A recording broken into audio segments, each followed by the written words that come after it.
My family's getting bombed every day in Lebanon. They're all displaced, all living in separate areas now. All don't know what the future holds in store for them. They're living on the streets. They have to sleep on the floor. Some of them go days without any food. They have to scavenge for food, water, etc. So that's the current situation in Lebanon right now. This term that I heard, scholasticide, not only the children who lost their lives, but the children who aren't going to have access to education in general. It's infuriating. Alguém do governo israelense falou que uma localidade lá do sul do Líbano ia se tornar a mesma coisa que Canhunes em Gaza. Me dá vontade de me organizar e lutar. We're all trying to do something to stop this ongoing war. We definitely don't support this war. Innocent people being bombed again, it needs to stop. It's scary, to be honest. It could be the catalyst for World War III. I would like the Iranian people, Lebanese people, Palestinian people to know that as a working class person, this war, it's sickening, it's horrifying. It's not the right of Trump to invade the other country. It is a big crime. Donald Trump is saying destroy the whole culture of Iran. This is a very big threat all over the world. American workers are just as mad. People who represent them are actually sending out their peers to go kill their brothers, kill their fellow comrades internationally. Auch in Deutschland wird jetzt wieder die Wehrpflicht eingeführt. Die Arbeiter sind die Kosten für diesen Krieg tragen, sowohl, dass sie einen höheren Preis für alles bezahlen müssen, auch, dass sie für die imperialistischen Interessen im Krieg sterben müssen. People don't want to send their young sons off to war to maybe die. They're cutting education, they're cutting healthcare, and they're spending it on bombs and missiles. Everywhere you turn, someone's stressed out because they're not able to pay and make ends meet because all of the profit is going into the war. İşçileri gerçekten büyük bir sıkıntıya sokuyor savaş. Türkiye'de asgari ücret açlık sınırından daha aşağı bir meblağda. I work for Minneapolis Public Schools, 40-hour-a-week job. I'm working a second job besides it. My wife's working and we're struggling. De por sí ya la crisis en Perú está golpeando a los trabajadores. La gasolina ha subido 20%. I don't think there's no reason for us to be paying for this war whatsoever. And it's just a means for them to save their pockets and dig more into our pockets, right? We should be going through revolutionary issues right here, right now. Everybody should be throwing up in arms, and we're not, and it's sick. Comrades, workers, youth, friends and supporters of the International Committee of the Fourth International gathered today across every continent. We open this May Day rally with a declaration of solidarity with all those who today stand in the front lines of resistance against imperialist violence and capitalist reaction.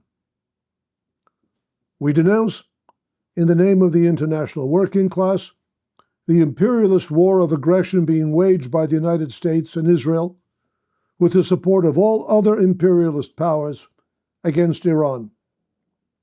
There can be no ambivalence about the position of the working class on this war.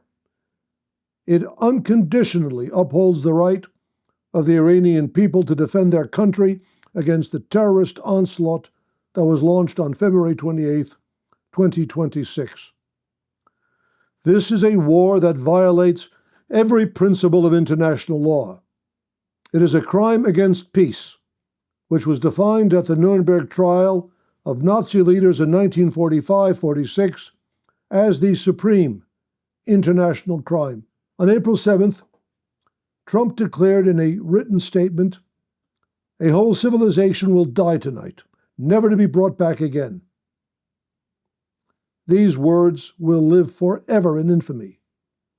This horrific threat was the most politically obscene expression of the brutality with which this war has been conducted by the United States and its Israeli Zionist attack dogs. Since the start of the war, more than 13,000 targets in Iran have been struck. At least 3,375 Iranians have been killed, including 376 children. The number of injured exceeds 26,000. The bombing of Iranian cities, the assassination of its scientists and political leaders and their families, the killing of children, the destruction of Iran's infrastructure, and the plunging of an entire region into war are the deliberate acts of imperialist powers seeking to impose their domination through mass murder. We denounce with the same force the ongoing genocidal assault on the Palestinian people in Gaza and on the people of Lebanon. The crimes being committed by the Israeli state with the full backing and active participation of the United States and the European powers. The murder of tens of thousands of Palestinian children. The deliberate destruction of hospitals, schools, water systems, and housing. And the use of starvation as a weapon of war constitute atrocities that irrefutably establish the historically reactionary character of the ethno-nationalist Zionist project.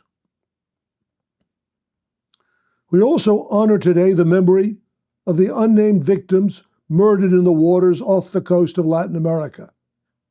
The more than 180 people, fishermen and workers, blown apart on their small boats by U.S. missiles in the Caribbean and the Eastern Pacific in what the Pentagon cynically calls preemptive strikes against drug trafficking. The victims have no names in the imperialist press. Their families have received no apology, no compensation, no acknowledgement that they ever lived. But they were workers trying to feed their families, slaughtered by the most powerful military on earth in pursuit of a campaign of terror against the peoples of Latin America. We denounce the blockade of Cuba, the deliberate strangulation of an entire people through fuel cutoffs and sanctions. Even after 2/3 of a century, the U.S. ruling class has never reconciled itself to the Cuban Revolution. Between 1959 and 1960, the Castro regime expropriated some $1.8 billion in U.S. corporate assets. In the same stroke, the revolution dismantled the mob empire that flourished under the dictatorship of Batista. The casinos were shuttered, the hotels nationalized, the gangsters jailed or expelled, and an estimated $100 million in mafia investments wiped off the books overnight. Worst of all, the revolutionary regime had the audacity to shut down the brothels that catered to rich American tourists, military personnel, corporate executives, and U.S. congressmen. U.S. imperialism has never forgiven the Cuban people for this insolence, for this unpardonable infringement on imperialist privilege. We denounce the kidnapping of President Nicolas Maduro of Venezuela, seized in a bombing campaign in Caracas on January 3rd and handed over to the CIA and the corporate plunderers of Chevron and Shell. A naked act of imperialist piracy. These crimes embody the lawlessness that now prevails in the world. The so-called rules-based international order, of which the imperialist powers speak so piously, has been revealed as a gigantic fraud. The only law that operates is the law of force, wielded by a capitalist oligarchy that recognizes no constraint, no border, no constitution, no court, and no human life as standing in the way of its interests. We extend on this May Day our solidarity to all workers who are today the victims of class war persecution, to those who have been arrested, blacklisted, fired, deported, framed up, and imprisoned for the crime of resisting exploitation, opposing war, or defending the democratic rights of the working class. We send our greetings to our comrade Bogdan Siratyuk, the young Ukrainian Trotskyist leader of the young guard of Bolshevik Leninists, who has been imprisoned for more than 2 years by the Zelensky regime for his courageous opposition to the NATO-instigated war and his defense of the unity of Russian and Ukrainian workers. The claim by Ukrainian state prosecutors that Bogdan is a supporter of the Russian invasion has been comprehensively exposed by his legal defense. The statements by Bogdan, posted in the World Socialist Web Site, refute the charges against him. He is as uncompromising an opponent of the capitalist Putin regime as he is of Zelensky's pro-imperialist puppet government. We call on the working class to fight for Bogdan's freedom. We send our solidarity to the imprisoned leaders of the working class in Turkey. We demand the immediate release of Mehmet Türkmen, chairman of the United Textile, Weaving and Leather Workers Union, arrested in March and now facing prison and a political ban for the so-called crime of telling workers the truth about the collusion of corporations, the state, and the union bureaucracy. We send our greetings to Başaran Aksu, the courageous leader of the Independent Mining Workers Union and organizing coordinator of Umut Sen, who led the historic march of the Daruk mine workers from Eskişehir to Ankara, and has been arrested repeatedly in the recent period. We enthusiastically welcome the news that the miners' demands have been won. But the struggles continue. We demand the release of Ezra Ijek, the young woman leader defending the forest and villagers' livelihoods against the plundering of mining corporations and of all class war prisoners held by the Erdogan regime. Their arrests are part of a deliberate offensive by the Turkish ruling class against a re-emerging independent workers' movement, an offensive that has intensified as Turkey is drawn ever closer into the imperialist war against Iran. In the United States, there is no let-up in the persecution of immigrants. We declare our solidarity with Hayam El-Gamal and her 5 children, who, as we speak, are being subjected to a campaign of collective punishment by the Trump administration. In open defiance of numerous court orders, the Trump administration continues its efforts to deport them. The persecution of this family, who have committed no crime, is meant as a warning to the entire working class that no constitutional protection, no court order, no democratic right will be allowed to stand in the way of the police state methods now being prepared against all working people in the United States, citizens and non-citizens alike. We therefore demand the immediate and unconditional release of every immigrant worker, every student, every man, woman, and child who has been seized in the ICE dragnet and is now being held in the network of concentration camps that has been constructed across the United States. We say, shut down Northlake, shut down Dilley, shut down Folkestone, Otay, Mesa, Chrome, Alligator Alcatraz, and every facility where human beings are held without charge, without trial, and without hope. The fight to free the detained is the fight to defend the democratic rights of the entire working class. And finally, we renew today our condolences to the families of Renee Nicole Good and Alex Preddy, gunned down by ICE and Border Control agents in Minneapolis. Their deaths will not be forgotten. They will not have died in vain. Opposition to imperialist war, the unyielding defense of democratic rights, and the fight against all forms of class oppression animates our celebration of May Day. This is the spirit in which we open today's rally. However, the celebration of May Day must not be limited to declarations of international solidarity. It must also be the occasion for an objective analysis of the present world situation, for it is on the basis of such an analysis that the strategy of the working class is formulated. This task acquires the greatest urgency today, as this May Day is being held in the midst of a critical stage in the crisis of the world capitalist system. The war on Iran marks the culmination of a distinct 35-year period of history that began with the dissolution of the USSR in 1991. The war against Iran cannot be understood as a discrete episode, nor as the policy of a particular president, nor merely as the product of the Israel lobby. The Israeli regime and its lobbyists in the United States have, of course, been agitating for war against Iran for decades.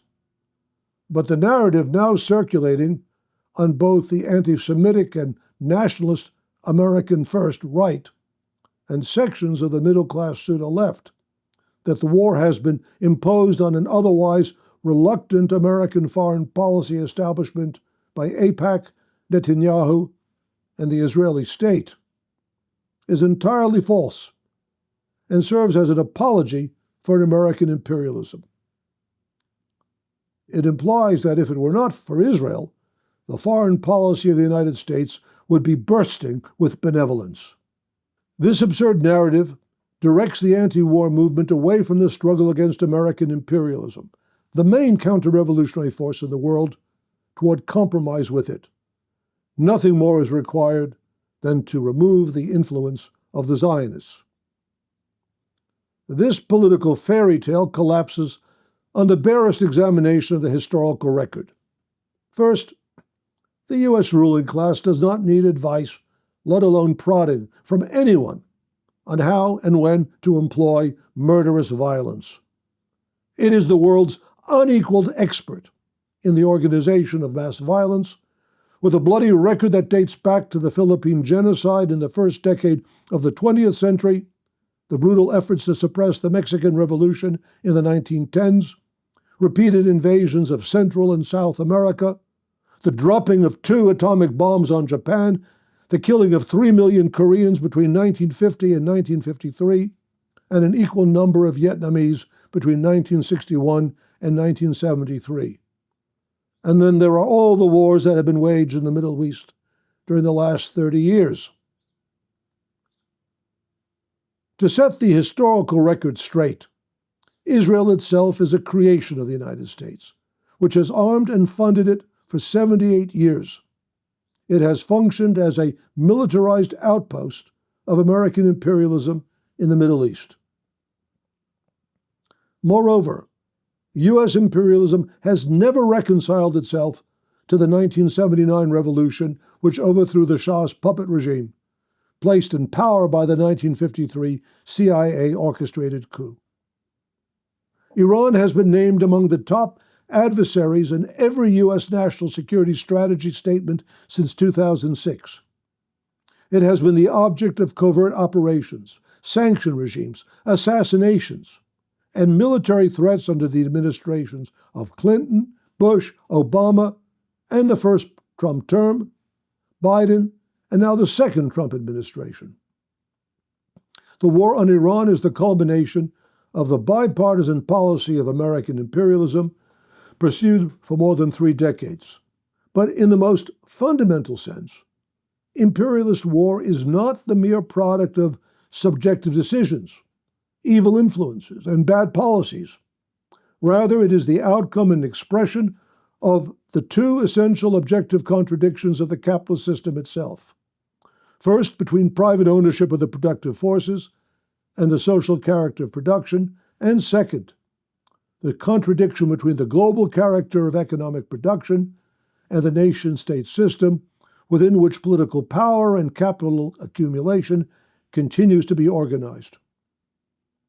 The globalization of production over the past 5 decades has integrated the labor of workers on every continent into a single planetary process bound together by supply chains, financial flows, and information networks of unprecedented density.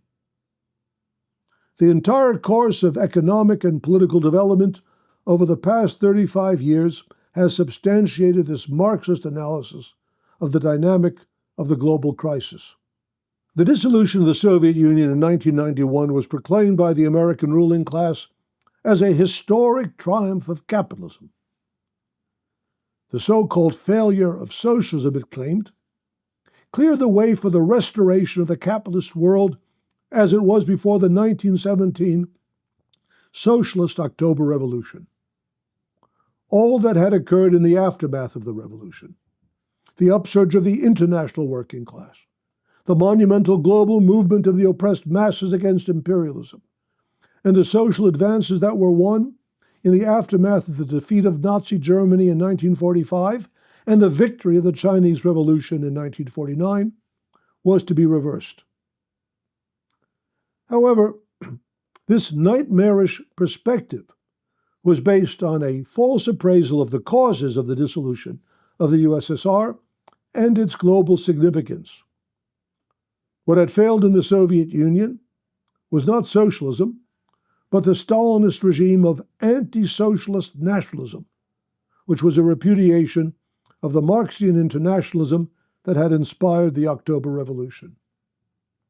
The Stalinist program of socialism in one country, which detached the building of socialism in the USSR from the international struggle of the working class against global capitalism, had proven economically and politically bankrupt. Basing itself on Trotsky's analysis of the Stalinist betrayal of the October Revolution, the International Committee of the Fourth International clearly foresaw the consequences of the nationalist policies of the Soviet bureaucracy. It stated in 1987, 4 years before the dissolution of the USSR,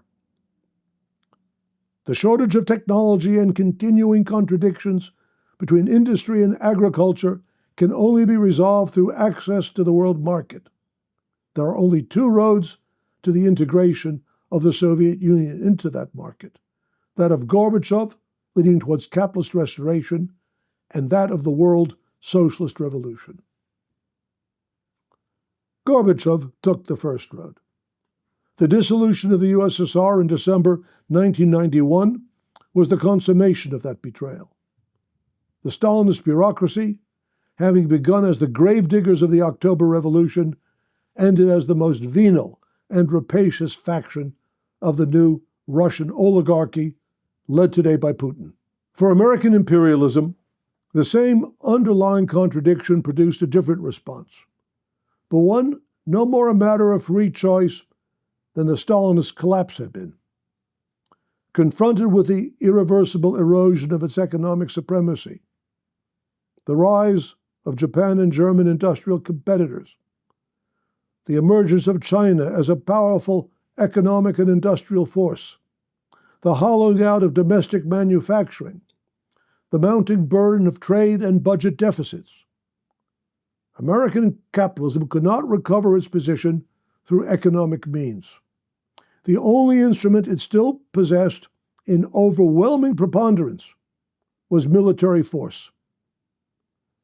The following 3 decades of militarism shattered Iraq, Yugoslavia, Afghanistan, Libya, Syria, Ukraine, and other countries, while costing millions of lives, destroying entire societies, and creating the greatest refugee crisis since World War II. These wars ended in debacles and failed to reverse U.S. imperialism's fortune. American bombs and missiles wreaked havoc throughout the world. But proceeding alongside the military operations of American imperialism was the growth of the crisis of American and world capitalism. The imperialist rampage has been accompanied by a series of ever more profound financial crises.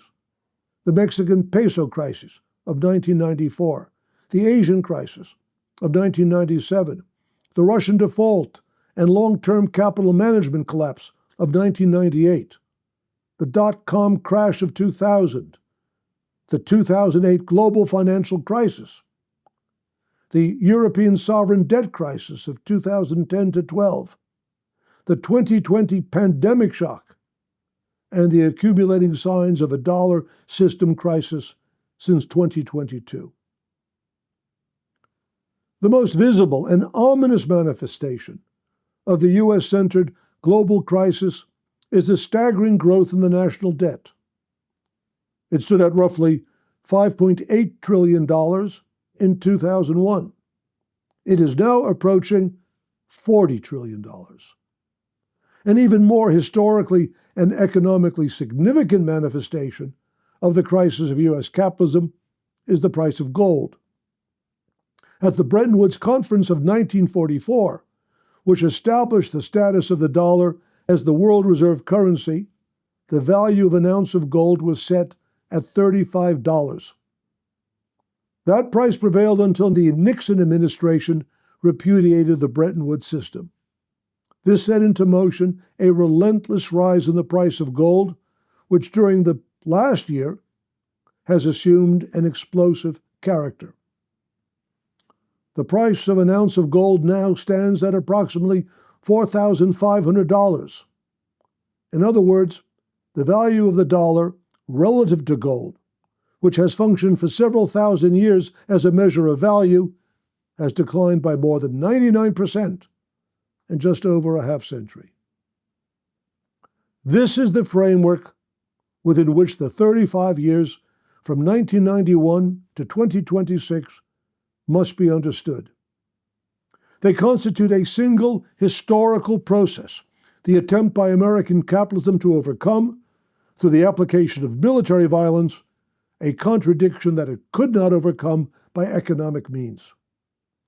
The wars are component parts of a continuous trajectory driven by the same unresolved contradiction between the world economy and the nation-state system that produced the two world wars of the 20th century. But the war against Iran is not only another episode in a long series of military operations. The repercussions of this war impart to this conflict an explicitly global character, specifically a global war waged by the imperialist powers against the international working class. Since April 13th, the United States Navy has blockaded Iranian ports in the Persian Gulf. The consequences are now being felt by billions of people who had no part in starting this war.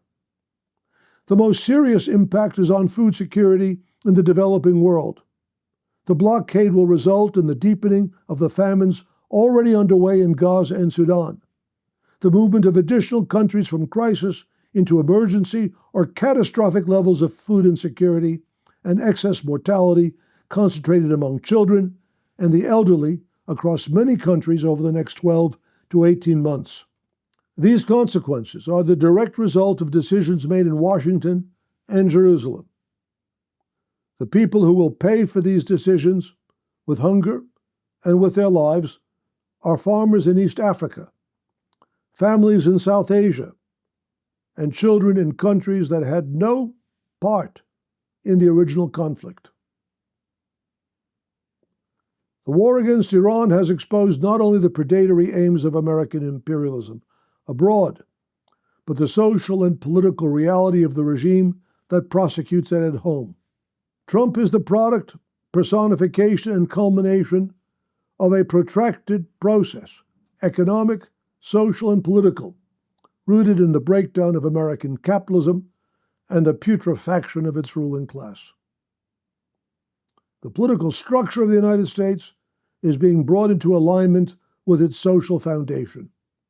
The domination of society by a tiny oligarchy that controls staggering wealth and regards all legal, democratic, and moral restraints as intolerable impediments to its interests. The rise of Trump is the expression of this reality.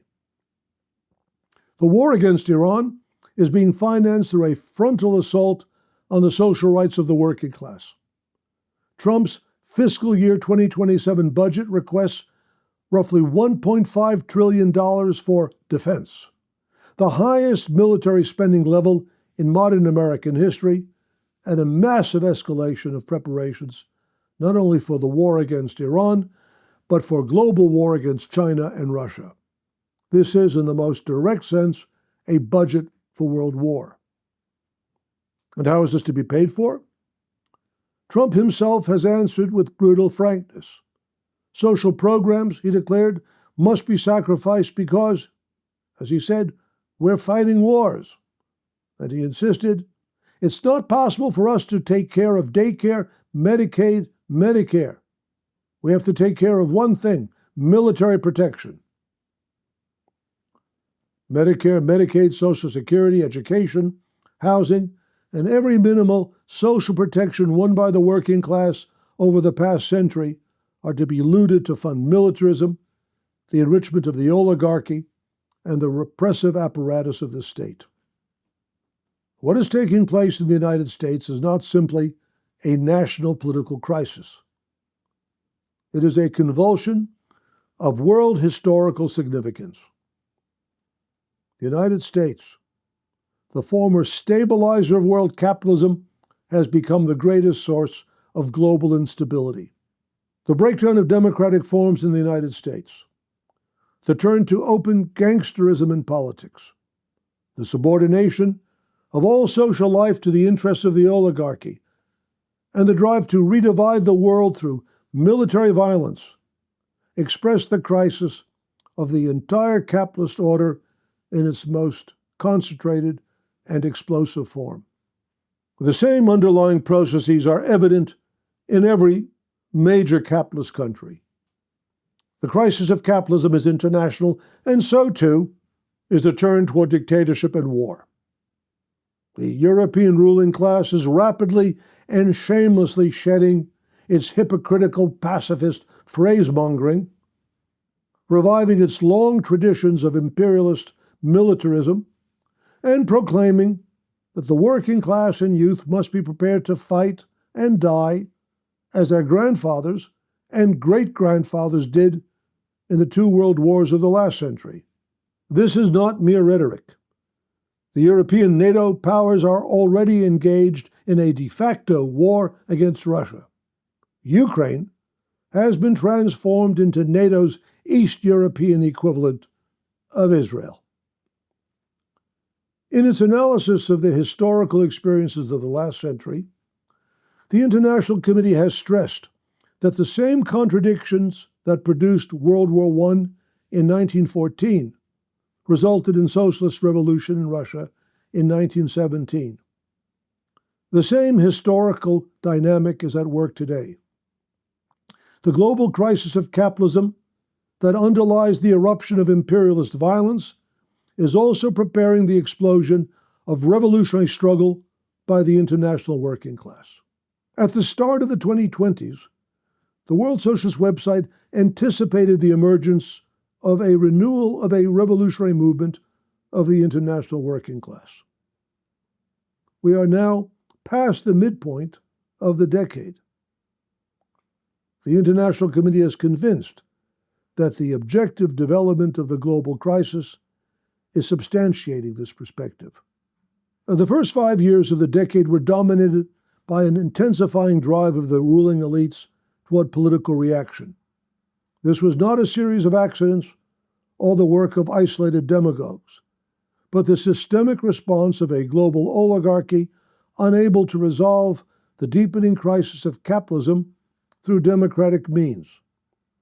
The COVID-19 pandemic, in which governments subordinated millions of lives to the demands of corporate profit, exposed the irreconcilable opposition between the social interests of the working class and the financial interests of the ruling few.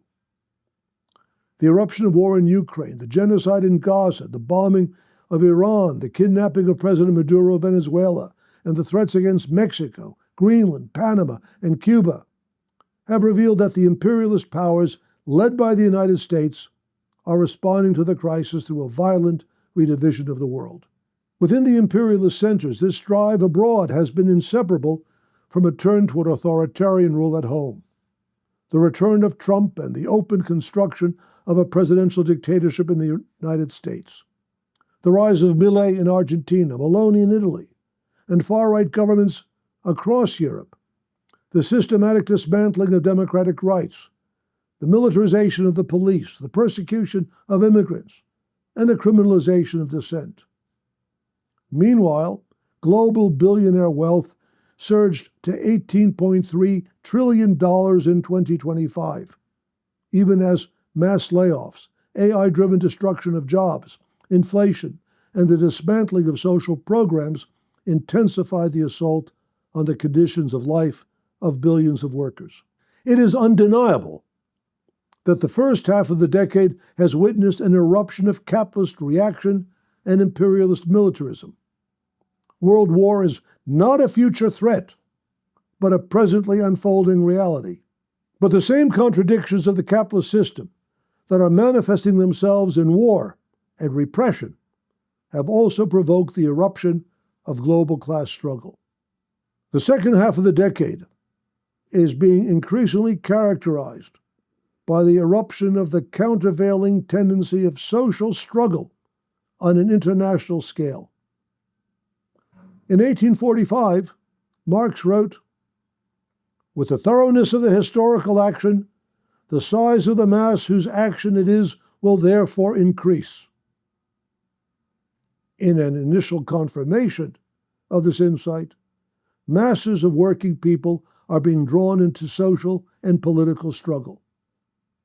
There have been 458 strikes across just 8 European countries in the first quarter of 2026 alone, including 5 general strikes at the national or regional level.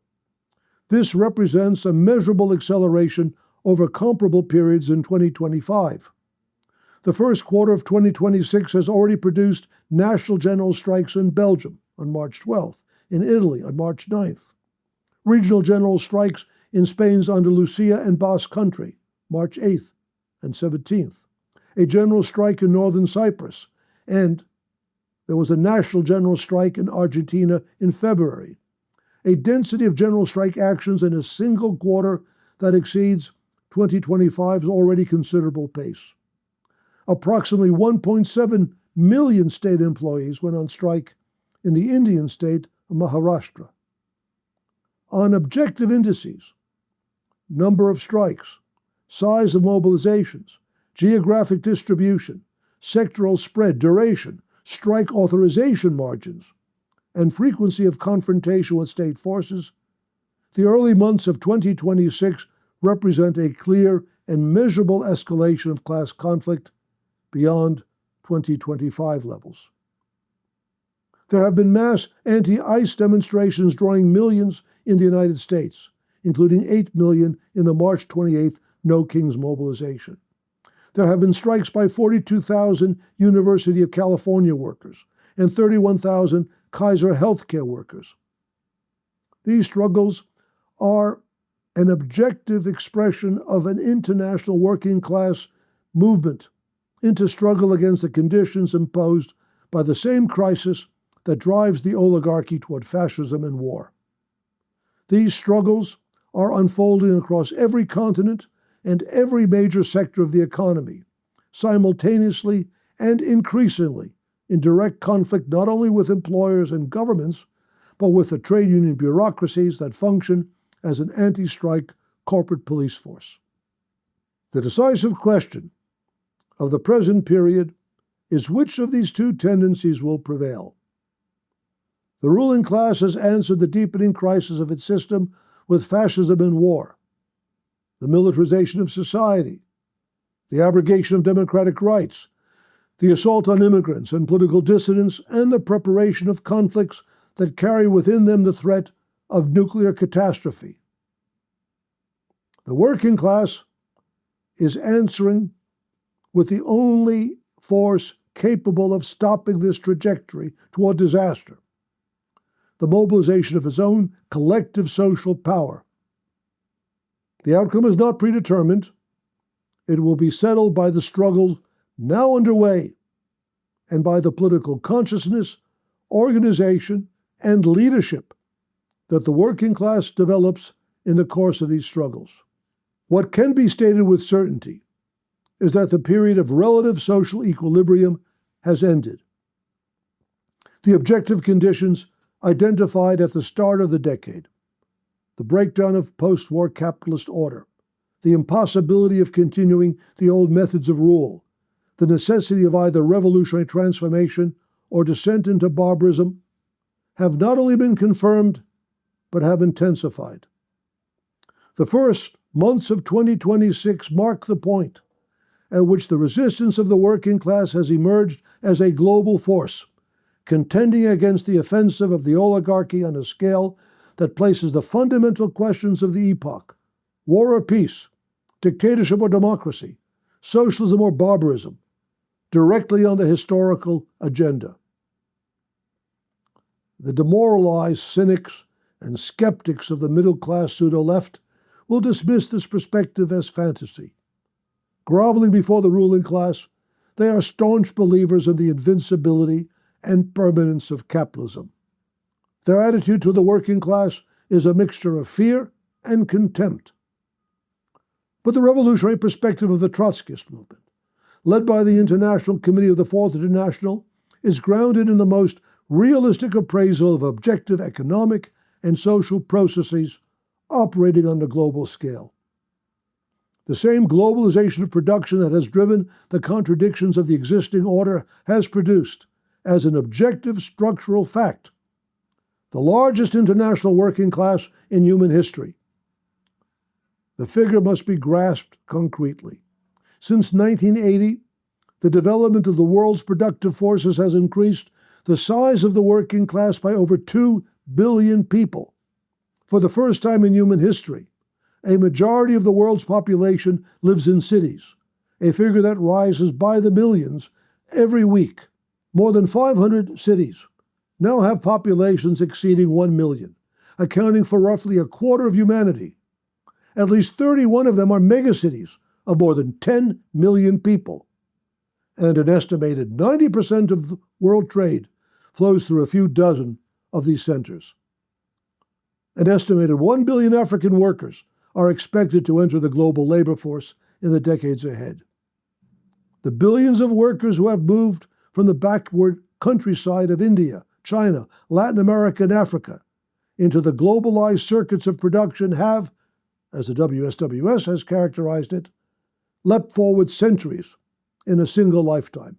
Objective social and economic processes are generating revolutionary struggles.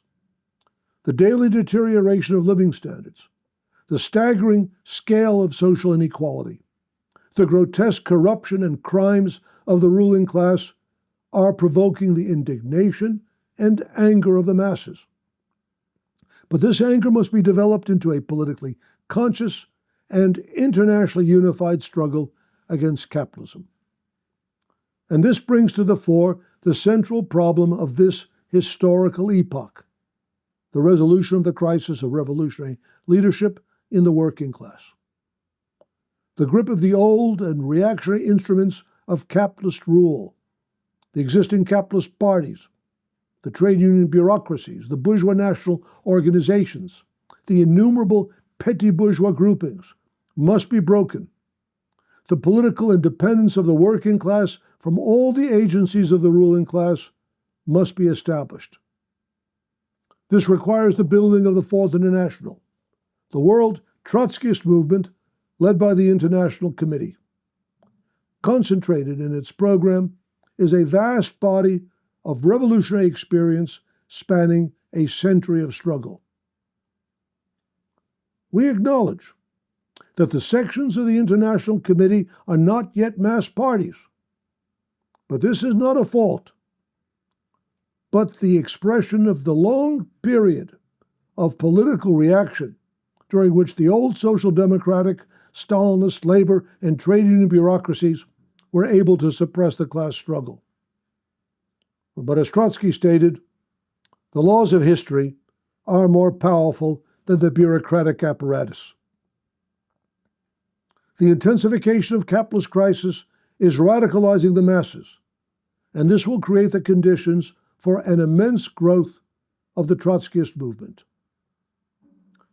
In May 1940, in the Manifesto of the Fourth International, written by Trotsky just 3 months before his assassination by a Stalinist agent, the incomparable strategist of world socialist revolution explained, "In history, war has not infrequently been the mother of revolution, precisely because it rocks superannuated regimes to their foundation, weakens the ruling class, and hastens the growth of revolutionary indignation among the oppressed masses." Such a situation is emerging. The very fact that the American ruling class has placed a gangster in the White House and entrusted the management of its affairs to the underworld is irrefutable proof of its historical bankruptcy. In the face of the greatest obstacles, the International Committee of the Fourth International has worked tirelessly to prepare the advanced sections of the working class for the present crisis. We have created the World Socialist Web Site, which has for the last 28 years served as an incomparable instrument of political analysis and strategic orientation. It has waged an unrelenting struggle to preserve the heritage of Marxism and the historical continuity of the struggle for socialism. The parties affiliated with the International Committee have spearheaded the fight against the pro-imperialist and corporatist labor bureaucracies through the development of the International Workers' Alliance of Rank-and-File Committees, IWA, RFC.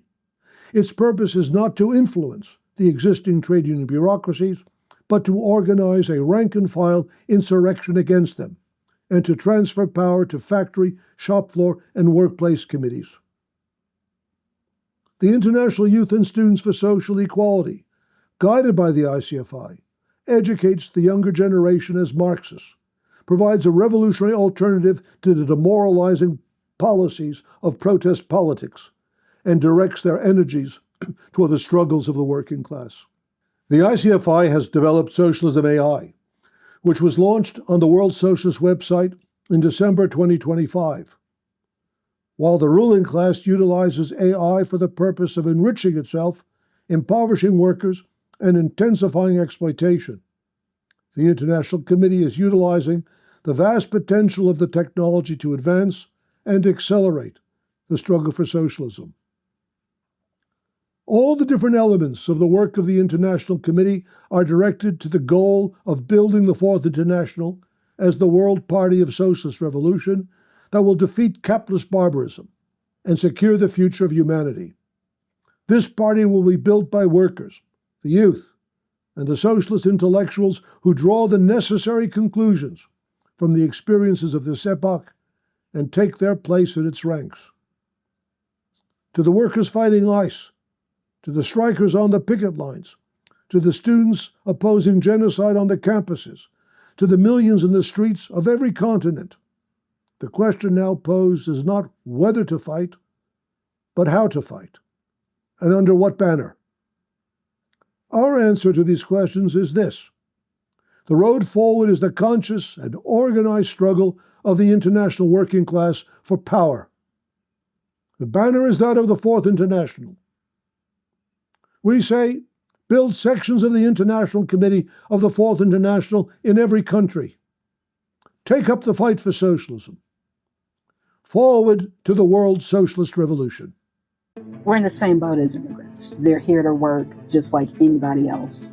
ICE just going crazy and abducting people and deporting them. People have been comparing it to American slave catchers. The whole situation with ICE is just reminiscent of Japanese internment camps. I think it's disgusting. I think it turns us into a police state. Like, papers, please. It's like, where am I living? We're a country of immigrants. Bei Trump gibt es eben ICE, die Einwanderungsbehörde, die Terrorjagden eben auf Menschen macht. Die Lage, in die die Menschen da gebracht werden. Oft fehlt ja auch medizinische Versorgung und ausreichender Zugang eben zu Lebensmitteln und sauberem Trinkwasser. Here we have a lot of refugees from South Sudan and Somalia. It was Afghanistan and Syria. These are people who have fled here with nothing. It sickens me how they are treated. Borders only seem to apply to the working class. The billionaires can go where they please. Seems absurd in this day and age. People are limited based on where they were born. We're all workers. I want my two sons to live in a world where we're not run by xenophobic fascist idiots. Renee Good, Alex Preddy, they weren't just protesters, they were protectors of our constitutional rights. Alex Preddy was trying to protect a woman that was being attacked by ICE, and he was murdered. So was Renee Good. What is happening in America is not only American imperialism, but it is fascism.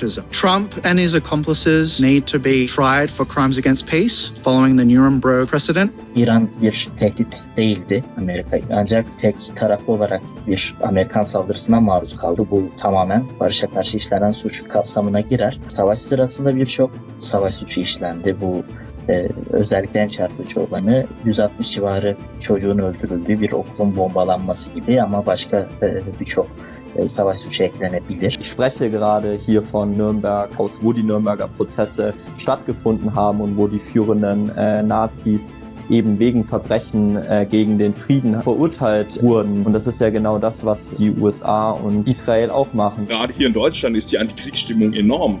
Wir wissen, wie Deutschland aussah vor 80 Jahren, wie Europa aussah vor 80 Jahren. Hier will keiner Krieg. America Israel போர் Iran மீதான இந்த தாக்குதல் எல்லாம் இது திட்டமிட்ட ஒரு தாக்குதலாகத்தான் காணப்படுது. அப்ப இதனால தான் இந்த ட்ரம்ப்பும் இதை திட்டமிட்டு ஒவ்வொரு அதிகாரியையும் அந்த அடிப்படையில விசாரிக்கப்பட வேண்டும். முதலாளித்துவ நீதிமன்றமும் அதை செய்ய போறது கிடையாது. அப்ப தொழிலாளர்கள் அமைக்கும் அந்த தீர்மானம் தான் இந்த தீர்மானம் தான் அதுக்கான ஒரு விளைவாக காணப்பட போகுது.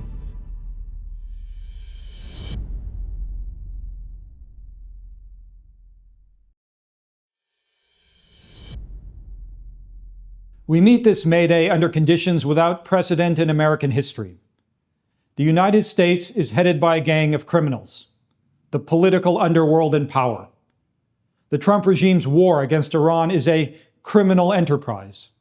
It is, by the standards established at the Nuremberg trials in 1945 and 1946, a crime against peace, the highest category of war crime, and the one for which the leaders of Nazi Germany were prosecuted. And this same government is engaged in a criminal conspiracy against the democratic rights of the American people. It has defied court orders, asserting the principle that the executive branch is bound by no judicial restraint. It has deployed the military and ICE paramilitaries against American cities, most brutally in Minneapolis, where federal agents murdered Renee Nicole Good and Alex Preddy in cold blood. It has threatened martial law around the 2026 midterm elections. It has denounced the enemy within and issued memoranda seeking to criminalize political dissent. It has asserted that, as president, Trump can do whatever he wants. Tens of thousands have been seized in mass raids by ICE Gestapo agents and locked up in concentration camp conditions. Children have been torn from their parents. The Trump regime has deported immigrants, including many with no criminal record, to the Sicat torture chambers in El Salvador. The administration has moved to revoke the citizenship of naturalized Americans and has indicated that birthright citizenship itself can be abolished by executive decree. And while the bombs are dropping on Iran, this government is conducting a war on the American working class. Trump has demanded $1.5 trillion for the Pentagon, the highest military budget in American history. He has stated that Medicare, Medicaid, education, housing, every minimal social gain won by the American working class over the past century must be sacrificed to pay for it. In terms of its social physiognomy, the Trump government is a government of the oligarchy, the product of unprecedented levels of social inequality that are not compatible with democratic forms of rule. There is enormous popular opposition to this agenda. In the past months, we have seen the largest protests in the history of the United States. Millions have taken to the streets in city after city, in towns and rural areas as well. There is a growing strike movement that has involved educators, healthcare workers, meatpacking workers, and other sections of the working class. There is a growing desire to fight. Despite the scale of this opposition, the Hitler-loving gang in the White House remains in power because the so-called opposition is bankrupt and complicit. Consider what the Democrats have done or not done.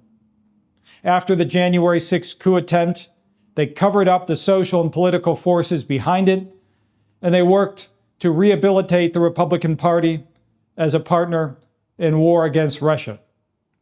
Biden declared that we need a strong Republican Party, and then dedicated his 4 years in office to war. First, the US-NATO war against Russia, and then the initiation of the Gaza genocide. After Trump returned to office, the Democrats pledged cooperation. They funded the government and they ruled out impeachment, even as the administration operated and continues to operate outside of all meaningful legal restraints. Their role was exposed in the mass No Kings demonstrations. These protests expressed deep hostility to dictatorship, but they were deliberately organized by the Democratic Party and its adjuncts to downplay the central issue, war. Many have come forward to perform their assigned role. 2 days before the bombing of Iran, 2 days, the New York mayor and Democratic Socialists of America member Zoran Mamdani met with Trump in the White House and upheld the fascist president as an ally in his so-called affordability agenda. What a fraud. Bernie Sanders, Alexandria Ocasio-Cortez, and company promote the lie that it is possible to oppose Trump and fascism through the institutions of the state and the Democratic Party. As for the trade union apparatus, it functions not as an instrument of struggle, but as a mechanism of containment. In Minneapolis, it suppressed the call for a general strike, which emerged from below.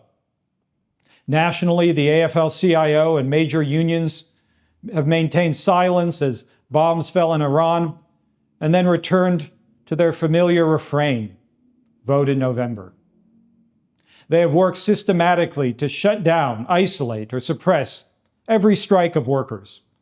The United Auto Workers bureaucracy, under the so-called reformer Sean Fain, has promoted America First nostrums and adapted to the nationalist framework that is inseparable from war. The crimes of Trump are not his alone. They are the crimes of the oligarchs who financed him. They are the crimes of the corporate media that has legitimized him. They are the crimes of the institutions, Congress, the courts, the Democratic Party that have enabled him. Trump's crimes are the crimes of the ruling class. They are the crimes of capitalism. This is why the struggle against dictatorship is inseparable from the struggle against capitalism itself. This year marks the 250th anniversary of the Declaration of Independence, that immortal document. The grievances listed against King George read today like a rap sheet for the President of the United States. Rule by decree, standing armies, the denial of rights, assaults on free speech, the trampling of the population's will. But the lesson of that revolutionary tradition is not to beg a corrupt ruling elite for restraint. It is that oppression produces resistance and that fundamental political questions are resolved through struggle. When governments become destructive to the rights of the people, it is the right of the people to alter or abolish it. So says the Declaration of Independence. The defense of democratic rights today, however, is not compatible with the existence of the capitalist system. The Socialist Equality Party calls for the building of a mass movement of the working class against war and dictatorship, independent of the Democratic Party and in opposition to the trade union apparatus. This means the development of rank-and-file committees in workplaces and neighborhoods, organs of democratic control and struggle, linking workers across industries and across national borders, coordinating action against layoffs, repression, and war as part of the International Workers' Alliance of rank-and-file committees. The working class is an immense global social force. It is internationally connected by the very process of production. The question posed by history is whether these objective conditions, this objective strength, will be consciously transformed into an international movement to reorganize society in the interests of the vast majority. That requires political leadership. It requires a party. It requires the building of a socialist consciousness on the foundations and heritage of Marxism and Trotskyism, the program of the Fourth International. This is what the Socialist Equality Party fights for. The danger is enormous, but so is the power of the working class. The task is to transform opposition into conscious struggle against imperialist war and barbarism, against fascism and dictatorship, against oligarchy, against capitalism, through the building of a revolutionary socialist movement in the United States and throughout the world. On this May Day, I appeal to every worker, every young person, every student listening to this rally. Draw the conclusion necessary. Join us and build the Socialist Equality Party.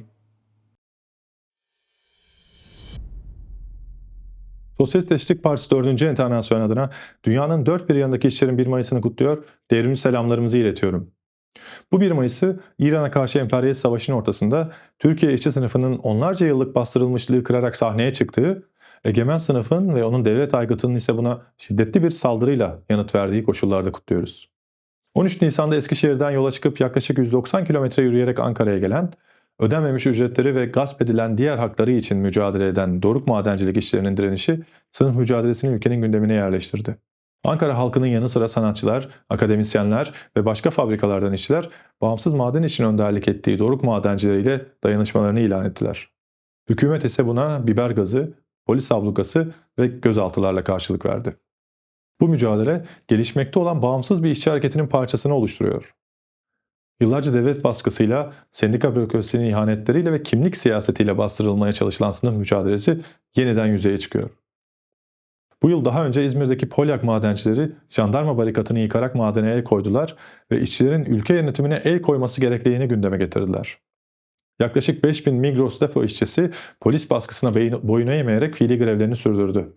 Gelişen bu hareket, emperyalist savaşa karşı çıkmak ve halkın acil, sosyal ve demokratik özlemlerini karşılamak için harekete geçirilmesi gereken toplumsal güce işaret ediyor.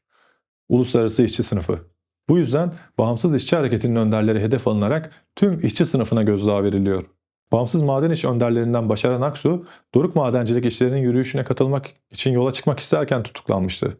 Bir Tek Sen Genel Başkanı Mehmet Türkmen, grevci işçilere gerçekleri anlatan konuşması nedeniyle 1,5 aydır hapiste.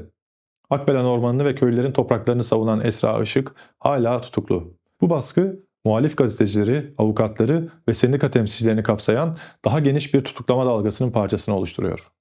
Bu baskının özellikle ABD ve İsrail'in İran'a karşı savaşı başlatmasından sonra yoğunlaşması bir tesadüf değil. Kendisi de savaşa hazırlanan egemen sınıf, savaşın tüm bedelini ödemesi istenen işçi sınıfının kendi çıkarları uğruna bağımsız bir şekilde harekete geçmesini hoş göremez. Demokratik hakların ortadan kaldırılmasının ve diktatörlük inşasının esas hedefi işçi sınıfının bağımsız siyasi seferberliğini daha filizlenmeden bastırmak. İşçi sınıfı ifade özgürlüğü, seçme ve seçilme hakkı, gösteri yapma hakkı ve grev hakkı gibi temel anayasal hakları bile ortadan kaldıran bu saldırıya kendi karşı hücumuyla yanıt vermeli. Bu doruk madencilik direnişini görmezden gelen ve sınıf savaşı tutsaklarını savunmayı reddeden disk bürokrasisi dahil tüm sendikal aygıttan bağımsız örgütlenmeyi gerektiriyor. Her fabrikada, her madende, her mahallede ve her okulda bağımsız taban komiteleri inşa edilmeli. Bunlar taban komitelerinin Uluslararası İşçi İttifakı aracılığıyla sınırların ötesinde birleştirilmeli. Çünkü işçiler ancak küresel bir stratejiyle karşı konulabilecek küresel bir kapitalist saldırıyla karşı karşıyalar. İşçiler bu mücadelede bayraklarına tüm sınıf savaşı tutsaklarına özgürlük talebini yazmalılar. Bu Nisan 2024'te savaşa karşı internasyonist tutumu nedeniyle hapsedilen Ukraynalı sosyalist Bogdan Seratyuk yoldaş başta olmak üzere dünya genelindeki tüm siyasi tutsaklara özgürlük çağrısının ayrılmaz bir parçası olmalı. Kendisi de yargı aracılığıyla baskı altında olan Cumhuriyet Halk Partisi'nin işçi dostu söylemleri kimseyi aldatmasın.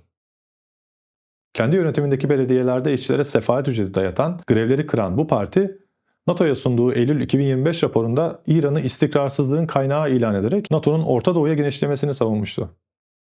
CHP'nin Almanya, İngiltere ve Fransa'daki sosyal demokrat müttefiklerinin sicili emperyalist savaş, sosyal kesinti ve demokratik hak gasplarıyla dolu. ABD ve İsrail'in İran'a açtığı savaş, NATO destekli bir emperyalist saldırı savaşı. Bu savaşta İran'da en az 376 çocuk ve 3375 kişi katledildi. İran'da 3 milyondan fazla insan ülke içinde yerinden edildi. Okullar, hastaneler ve diğer sivil altyapı tahrip edilirken yoksulluk ve işsizlik devasa boyutlara çıktı. Savaş bölge genelinde gıda güvencesizliğini artırdı ve bir de su krizine yol açtı. ABD, İsrail'in saldırısına yardım ettikleri için İran'ın misillemeleriyle karşılaşan Arap rejimlerinin ekonomileri ciddi bir daralma bekliyor. İşçiler hayat pahalılığının yanı sıra savaşın bu bedelini de ödemeye zorlanıyorlar. Cumhurbaşkanı Recep Tayyip Erdoğan hükümeti ise İran'da medeniyeti yok etmekle ve İran'ı taş devrine göndermekle tehdit eden Trump'a sessiz kalmakla yetinmedi. ABD'nin adını bile anmayan ve meşru müdafaa hakkını kullanan İran'ı kınayan Riyad bildirisini imzalayarak savaştaki tarafını açıkça ortaya koydu. Türkiye'deki üsler savaşın altyapısına hizmet etmeye devam ediyor. Azerbaycan petrolü halen Türkiye üzerinden İsrail'e gidiyor. İran'a karşı savaşın başlamasının ardından NATO, İncirlik ve Kürecik üslerine Patriot hava savunma sistemleri konuşlandırdı. Dahası bu yılki NATO zirvesi Temmuz ayında Ankara'da düzenlenecek. Egemen sınıfın emperyalizme, askeri, stratejik ve mali bağımlılığının bir ürünü olan bu işbirlikçi tutum ile işçi sınıfının tutumu birbirine taban tabana zıt. Anketlere göre Türkiye nüfusunun %90'dan fazlası İran'a yönelik haksız savaşa ve Türkiye'deki ABD üslerine karşı çıkıyor. Erdoğan hükümeti bu muhalefeti saptırmak için savaşın sorumluluğunu yalnızca İsrail'in üzerine yıkmaya çalışıyor. Gerçekte ise İsrail Siyonizmi, Amerikan emperyalizminin bölgedeki saldırı köpeğidir. Amerikan politikasını İsrail yönetmiyor. İran'a yönelik saldırıyı yalnızca bir İsrail savaşı olarak sunmak, ABD emperyalizmine ve Trump yönetimiyle işbirliğine kılıf sağlamaktan başka bir şey değil. Türkiye ile İsrail arasındaki gerilim, iç kamuoyunu manipüle etme işleviyle sınırlı değil. Bu Orta Doğu'da tam hakimiyet kurma peşinde koşan ABD emperyalizminin iki müttefiki arasında artan rekabetin bir ürünü.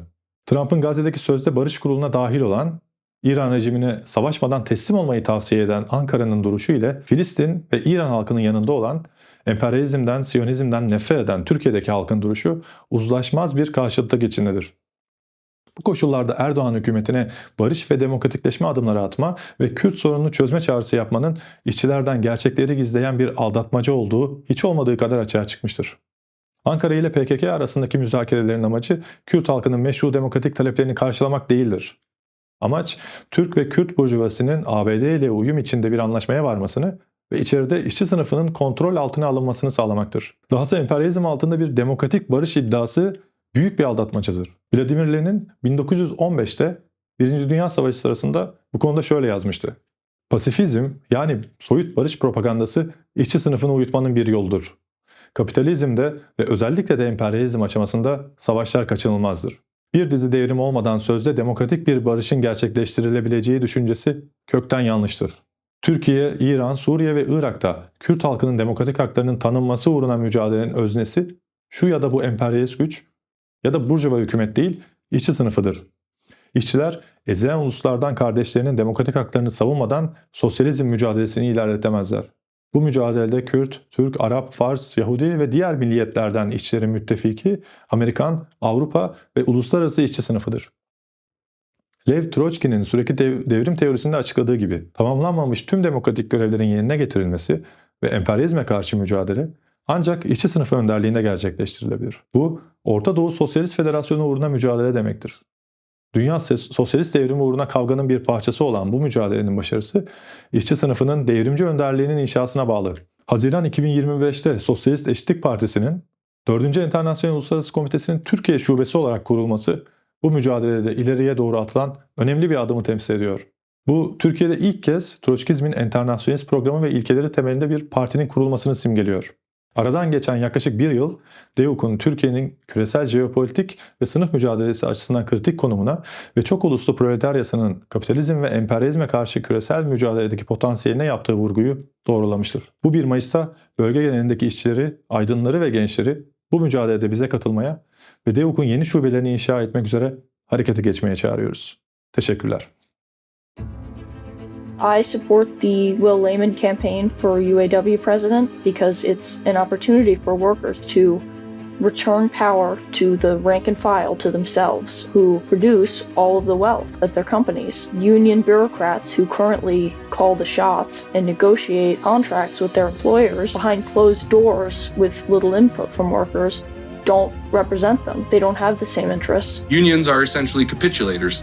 They're meant to go to the people in power see what they're willing to give, and then come back to us and go, well, here's what they're willing to do. We can ask for more, but we're probably not going to get it, so let's just try to get what they give us. There's a common theme here of UPS actually committing crimes, breaking the law, abusing employees, and getting away with it. The Teamsters Union over here has done nothing about it. They just rewrite the Teamsters contract to suit UPS management's wants and needs. Unions, it's more bureaucracy than anything else. We do need specific leadership to focus only on the workers, not, partner up with the companies. You cannot work people to death and think that, oh, I'll just hire somebody else. That's not going to work. We have to be able to take care of every worker in every aspect, and the power has to be placed into the workers' hands. One thing I like about Will's campaign is he wants to put the power back into regular workers. In a rank and file committee, you are a part of an entire organ. You also have a say-so in what is done and what is said. You choose your leaders. You also have a part in immediately extracting that leader if they work against what the workers are actually shooting for in terms of what they're trying to achieve. That actually gives more workers a voice. A rank and file committee is rank and file workers independently of management, independently of a union, get together. We organize our own communication network. And I think Will's strategy of installing worker committees is a great idea, and I'm all for it. Working class should build rank and file committees and fight for our rights. I say to all the workers in the world out there to build rank and file committees and get away from the unions who are just puppets for the government.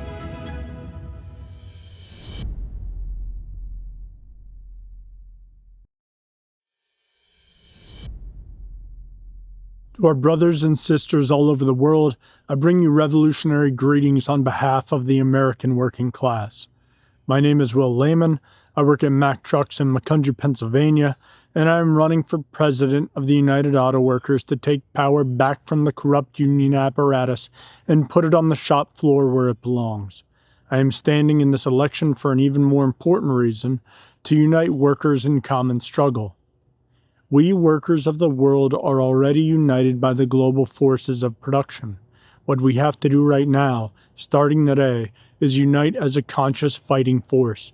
We can't accept any of the divisions the capitalists put on us, whether by race, religion, or nationality.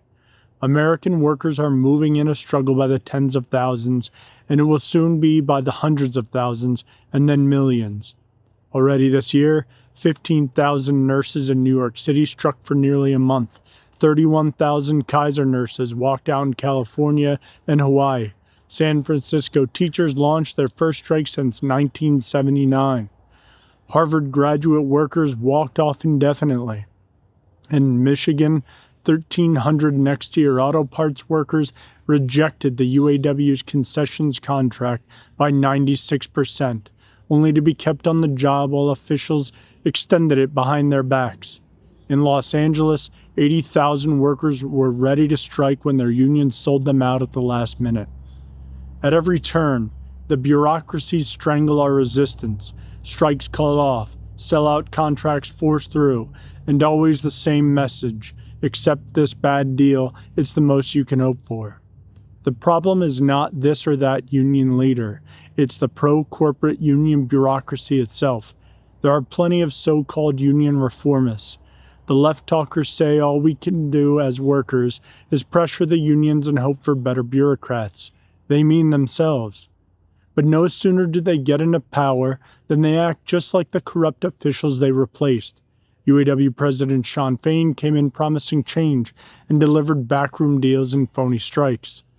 UAW bureaucrat Brandon Mancia, a member of the Democratic Socialists of America, ordered Columbia UAW graduate workers to scrap demands protecting immigrant workers.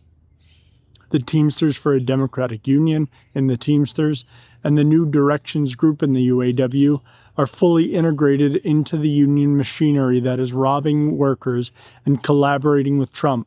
The answer is not new names and faces in the bureaucracy. The answer is rank-and-file rebellion. Workers rebuilding our own organizations, independent of union officials who serve management and the government. This means rank-and-file committees of the workers, by the workers, and for the workers to abolish the apparatus and transfer power to the shop floor. We have to revive the old solidarity traditions of the working class that's been buried by the union bureaucracies. An injury to one is an injury to all. As we speak, workers and socialists are imprisoned worldwide for fighting for our class. In Ukraine, Bogdan Sirachuk, a 26-year-old Trotskyist, faces 15 years to life on false treason charges. His only crime was opposing the NATO proxy war and calling for the unity of Russian and Ukrainian workers, the same workers now killing each other in the trenches. In Turkey, independent union leaders Basaran Aksu and Mehmet Turkmen have been arrested by the Erdogan government, and over 110 Turkish coal miners who walked 180 kilometers demanding unpaid wages were detained by police. In India, 13 Maruti Suzuki auto workers remain imprisoned on frame-up murder charges for organizing against sweatshop conditions, locked up for over a decade. I demand the immediate release of Bogdan Sirachuk, the Maruti Suzuki workers, Basaran Aksu, Mehmet Turkmen, and all class war prisoners. Their imprisonment is an attack on workers everywhere, and I demand an end to the persecution of immigrant workers. Trump's administration, backed by the Democrats, is rounding up our immigrant sisters and brothers, our co-workers, neighbors, and friends in an attack on the whole working class. It is divide and conquer. Trump lied to American workers. He scapegoated immigrants and funneled profits to his billionaire cronies. He promised a manufacturing boom, and we got factory shutdowns. He promised to defeat inflation, and instead our paychecks buy less food, fuel, clothing, and medicine every day. We workers know that we can't go on like this because we live it every day. War, inflation, and price gouging mean our real pay is falling, even though we're working harder than ever. AI and robotics in the hands of the capitalists won't give us more time with our families at the same pay. They'll be used for mass layoffs and more wealth for the top 1%. Meanwhile, the capitalists and their governments are dragging the whole world into dictatorship and war. The bosses won't be doing the fighting and dying. We will. So what can we do? 250 years ago, at the start of the American Revolution, an immigrant artisan worker in my state of Pennsylvania named Tom Paine wrote, "We have it in our power to begin the world over again." Brothers and sisters, we the workers of the world actually do have that power. We are the ones who build everything, move everything, feed and care for, and teach everyone. I call on all workers to join and build the International Workers' Alliance of rank-and-file committees as the spearhead for a united movement of the working class across sectors and countries. The first thing we have to overcome is our own fear and hesitation. No one will do this but ourselves. Workers of the world, unite. We have nothing more to lose, and we have a world to win. Revolutionary greetings on this May Day. On this day of international working class solidarity, Maring Books, the publishing arm of the World Socialist Web Site, is offering a 20% discount on all our titles. The opening stages of World War III and the growth of the class struggle place enormous demands on the political education of every worker and young person turning towards socialism. The lessons of history, above all the history of the Fourth International, must be assimilated and put into practice. This May Day, we want to emphasize the following works. Sounding the Alarm, Socialism Against War. Published last year, Sounding the Alarm contains the May Day speeches given by David North from 2014 to 2024, offering an extraordinary year-by-year analysis of the relentless escalation of imperialist war and the growing danger of a nuclear Third World War. Read in sequence, they form an analysis of the relentless escalation of imperialist war, the resurgence of fascism, the global impacts of the COVID-19 pandemic, and the growth of the international class struggle. North's analyses have the prescience of the Marxist perspective, found nowhere else in this period. A quarter century of war examines the unbroken arc of imperialist violence from the 1991 Gulf War through the wars in the Balkans, Afghanistan, Iraq, Libya, and Syria. It establishes the framework, indispensable for understanding the present moment, that the war against Iran is not a discrete episode, but the culmination of a 35-year-long drive of American imperialism to overcome, through military force, the contradictions it cannot resolve by economic means. The Logic of Zionism, From Nationalist Myth to the Gaza Genocide. This book brings together 5 lectures made by David North since October 2023, analyzing the historical background of the US-backed Israeli genocide in Gaza. The lectures offer penetrating analysis of the reactionary ideological and political foundations of Zionism and provide perspective on the way forward for workers and youth fighting in defense of the Palestinians. Art and the Influence of Revolution. Mehring Book's newest title, Art and the Influence of Revolution, edited by WSWS Arts editor David Walsh, collects essays on the artistic landmarks of the year 1925. Walsh demonstrates that the flowering of American literature in the work of Dreiser, Fitzgerald, Hemingway, and others was inseparable from the cultural pressures exerted on world consciousness by the 1917 October Revolution. The book is an indispensable resource for artists today, confronting the question of what serious art requires under conditions of war, fascism, and revolutionary upheaval. The Heritage We Defend in Defense of Leon Trotsky, and Leon Trotsky in the Struggle for Socialism in the 21st Century. 3 works by David North together constitute a sustained defense of Leon Trotsky and the Trotskyist movement. They establish that the program of the Fourth International, the program of permanent revolution, and proletarian internationalism is the only program on which the international working class can resolve the crisis of imperialism in our own time. You can find these titles and more at Mehring.com in North America and at the URLs below. In celebration of May Day, take 20% off on all U.S. orders made at Mehring.com through May 8th using the code MAYDAY2026. Ich überbringe revolutionäre Maigrüße hier aus Berlin, einer Stadt, die Bomben kennt, die Zerstörung kennt und von der der Vernichtungskrieg der Nazis ausging. 70 Millionen Menschen verloren ihr Leben, Europa lag in Trümmern und Arbeiter auf der ganzen Welt schworen, nie wieder Krieg, nie wieder Faschismus. Doch 80 Jahre nachdem die Nazi-Führer für diese Verbrechen gegen den Frieden zum Tode verurteilt wurden, begehen die USA und ihre Verbündeten wieder ähnliche Verbrechen. Der brutale Angriffskrieg auf den Iran und Trumps Drohung, das ganze Land auszulöschen, entsprechen der gleichen Geisteshaltung und sind ebenso Teil eines sich entwickelnden Weltkriegs. Dieser Wahnsinn entspringt nicht einfach dem kranken Hirn des US-Präsidenten. Das zeigt sich schon daran, dass er von den wichtigsten imperialistischen Mächten unterstützt wird. Bundeskanzler Merz ist gleich nach Kriegsbeginn ins Oval Office gereist, um Trump den Ring zu küssen und sich hinter den barbarischen Feldzug zu stellen. Bis heute weigert er sich, den Krieg bei seinem völkerrechtswidrigen Namen zu nennen. Stattdessen wirft er dem Iran vor, das Völkerrecht zu brechen, weil der sich gegen die amerikanische Übermacht zu verteidigen wagt. Merz unterstützt den Krieg, obwohl er desaströse Auswirkungen auf die deutsche Wirtschaft hat. Einerseits will er auf diese Weise einen Konflikt mit den USA um die Ukraine vermeiden. Vor allem aber ist er von den faschistischen Methoden Trumps angezogen. Denn um seine Wirtschaftsinteressen auf der ganzen Welt durchzusetzen, greift auch der deutsche Imperialismus wieder zu den gleichen Mitteln. Deutschland müsse wieder die Sprache der Machtpolitik sprechen, erklärt der Bundeskanzler und setzt die größte Aufrüstung seit Hitler ins Werk. Wie damals geht es um die Sicherung von Rohstoffen, Absatzmärkten und Arbeitskräften. Um sich gegen die USA zu behaupten, muss Deutschland Europa dominieren, die Ukraine ausplündern und Russland in die Schranken weisen. Man muss es klar aussprechen. Deutschland befindet sich längst wieder in einem Krieg gegen Russland.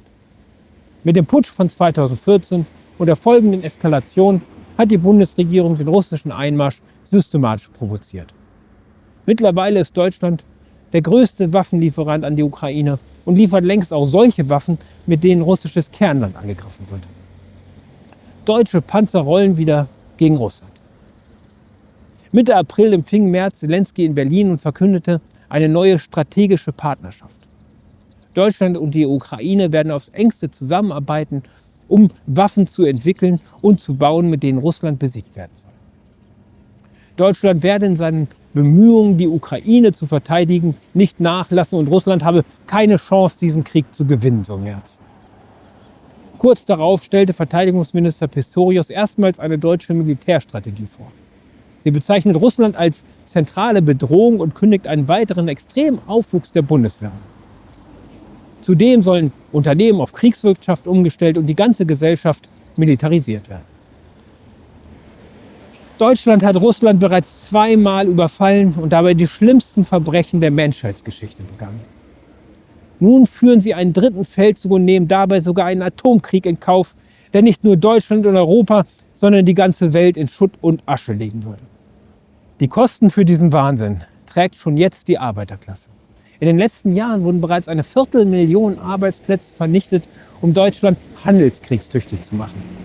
Mit dem Krieg gegen den Iran zieht die Inflation weiter an und führt zu empfindlichen Reallohnkürzungen. Und in dieser Situation verkündet die Bundesregierung ein Sparpaket nach dem anderen. Als nächstes wird die Gesundheitsversorgung massiv beschnitten, um die historische Aufrüstung zu finanzieren. Die Opposition gegen diese Angriffe und gegen die Kriegspolitik ist enorm. Aber sie findet im offiziellen Establishment keinerlei Ausdruck. Es gibt im ganzen Bundestag keine einzige Stimme der Opposition gegen den Krieg. Die faschistische AfD gibt den militaristischen Ton an und die SPD organisiert die Aufrüstung mit technokratischer Kaltblütigkeit. Die ehemaligen Pazifisten der Grünen sind zu den schlimmsten Kriegstreibern geworden. Die Linkspartei hat die Kriegskredite im Bundesrat mitgetragen und Merz schnelle Kanzlerwahl ermöglicht. Und als der Krieg gegen den Iran begann, hat Linksparteichef Jan van Aken die Ermordung der iranischen Führung durch israelische und amerikanische Bomben bejubelt. Mit den Worten, mögen sie in der Hölle schmoren. Das ist die Sprache Trumps aus dem Mund eines angeblich linken Politikers. Doch es gibt eine Partei, die sich der Kriegstreiberei in Deutschland entgegenstellt. Die Sozialistische Gleichheitspartei. Wir sagen deutlich, der Krieg wird nicht durch Appelle an die Regierung gestoppt, nicht durch Petitionen, nicht durch Bündnisse mit Parteien, die morgen die Kriegskredite absegnen, sondern durch den Aufbau einer neuen Massenbewegung der Arbeiterklasse gegen das kapitalistische System. Das ist keine abstrakte Formel, sondern die zentrale strategische Realität unserer Epoche. Die Arbeiterklasse produziert allen gesellschaftlichen Reichtum. Ohne sie fährt kein Panzer, fliegt kein Kampfjet, rollt kein Munitionstransport. Sie ist eine internationale Klasse, die durch die globale Produktion über alle Grenzen verbunden ist. Und sie lehnt die Kriegspolitik mehrheitlich ab. Was fehlt, ist nicht der Wille zum Kampf, sondern eine revolutionäre Führung und ein sozialistisches Programm. Dafür kämpfen wir zusammen mit unseren Schwesterparteien des Internationalen Komitees der 4. Internationale. We meet today on May Day under conditions of extraordinary political gravity. War and crisis are not approaching, they are here. The assault on Iran has opened a new front in the spiral of imperialist violence reshaping the world order. And our generation is being asked to pay the price. Workers and youth, we are not spectators to this crisis. We are its targets. Every government on the planet is preparing for war. And in that preparation, they are coming for us. On December 5th, the German Bundestag approved a new military service law. The 2026 US National Defense Authorization Act mandates automatic draft registration for all men aged 18 to 26. In Greece, the Agenda 2030 reforms have extended training, centralized all recruits in the army, and funneled them directly to the borders. The machinery of mass mobilization is being rebuilt not to defend our lives, but to feed them to imperialist war. They want to put us in uniform, put us in formation, march us to the front, and tell us this is our patriotic duty. In Ukraine and Russia, hundreds of thousands of young workers have already been slaughtered. The ruling classes of the imperialist world are working furiously to extend their slaughter to the youth of their own countries. Against this war drive stands our comrade Bogdan Siratyuk, the 26-year-old leader of the young guard of Bolshevik Leninists, the Trotskyist youth movements in the former Soviet republics. Bogdan has sat in a prison in Nikolaev for 2 years, jailed for his opposition to the war and to the Zelensky regime's suppression of the working class. He faces charges of high treason under martial law, carrying 15 years to life. What is the evidence? 9 volumes of political material, articles on the World Socialist Web Site, speeches at ICFI May Day rallies, an essay by Trotsky on the October Revolution, greetings from David North to the Young Guard. The SBU's central charge is that the WSWS is a Russian propaganda and information agency, a declaration of war on the entire socialist opposition to the Zelensky regime, and, above all, on the ICFI. The WSWS was banned in Ukraine 1 month after Bohdan's arrest. Bohdan's persecution is part of an international offensive against the emerging socialist opposition to imperialist war. Here in Germany, the Sozialistische Gleichheitspartei has been placed under surveillance by the Verfassungsschutz for the crime of fighting against nationalism, imperialism and militarism. And the ICFI has been added to the list of anti-constitutional organizations. In the United States, Trump's September 2025 National Security Presidential Memorandum directs a whole-of-government offensive against anti-capitalist and anti-American organizations. And he has repeatedly threatened to invoke the Insurrection Act to put the military on the American streets. The imperialist states intend to criminalize internationalism itself. We declare our deepest solidarity with Bohdan Siratyuk. We demand his immediate and unconditional release. The fight to free Bohdan is inseparable from the fight against war and the drive toward dictatorship. The militarization of society does not only take place on the battlefields. It is being carried into our schools and universities, which are subordinated to war propaganda and military recruitment. Education budgets are slashed and social programs cut, not because the money does not exist, but because young people must be made desperate enough to enlist. The destruction of public education is a weapon in the arsenal of the war machine. We need to be honest about what our generation has inherited. Since we were born, the United States has not gone a single year without waging war. The 2008 financial crisis devastated millions of working-class families. The wars in Iraq, Afghanistan, Syria, Libya became permanent features of global reality. The COVID-19 pandemic was allowed to tear through our schools while governments protected the profits of the wealthy. More than 30 million excess deaths, hundreds of millions disabled by long COVID. Then the NATO-Russia war in Ukraine and the Gaza genocide. Now the war against Iran.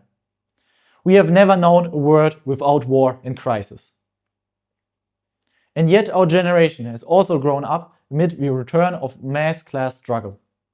The global wave that opened in 2019, the Yellow Vest in France, the uprisings in Chile, Iraq, Iran, Hong Kong, Algeria, Sudan and Ecuador, marked the beginning of a new period.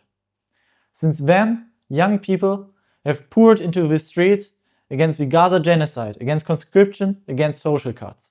On March 28th, 8 million participated in the No Kings demonstrations, the largest single-day protest in American history. But these years have also revealed a decisive lesson.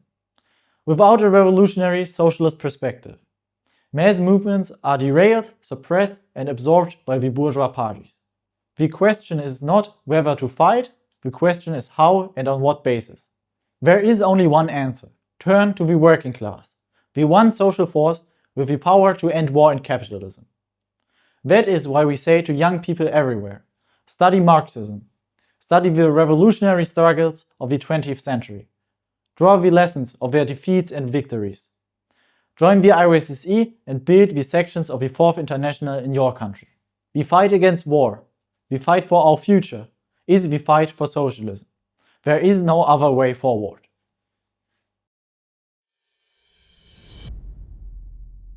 С того времени, как путинский режим вторгся в Украину, уже прошло 4 года. Тогда он поверил в то, что сумеет одним авантюристическим и реакционным шагом поставить страны НАТО перед фактом и заключить выгодную сделку.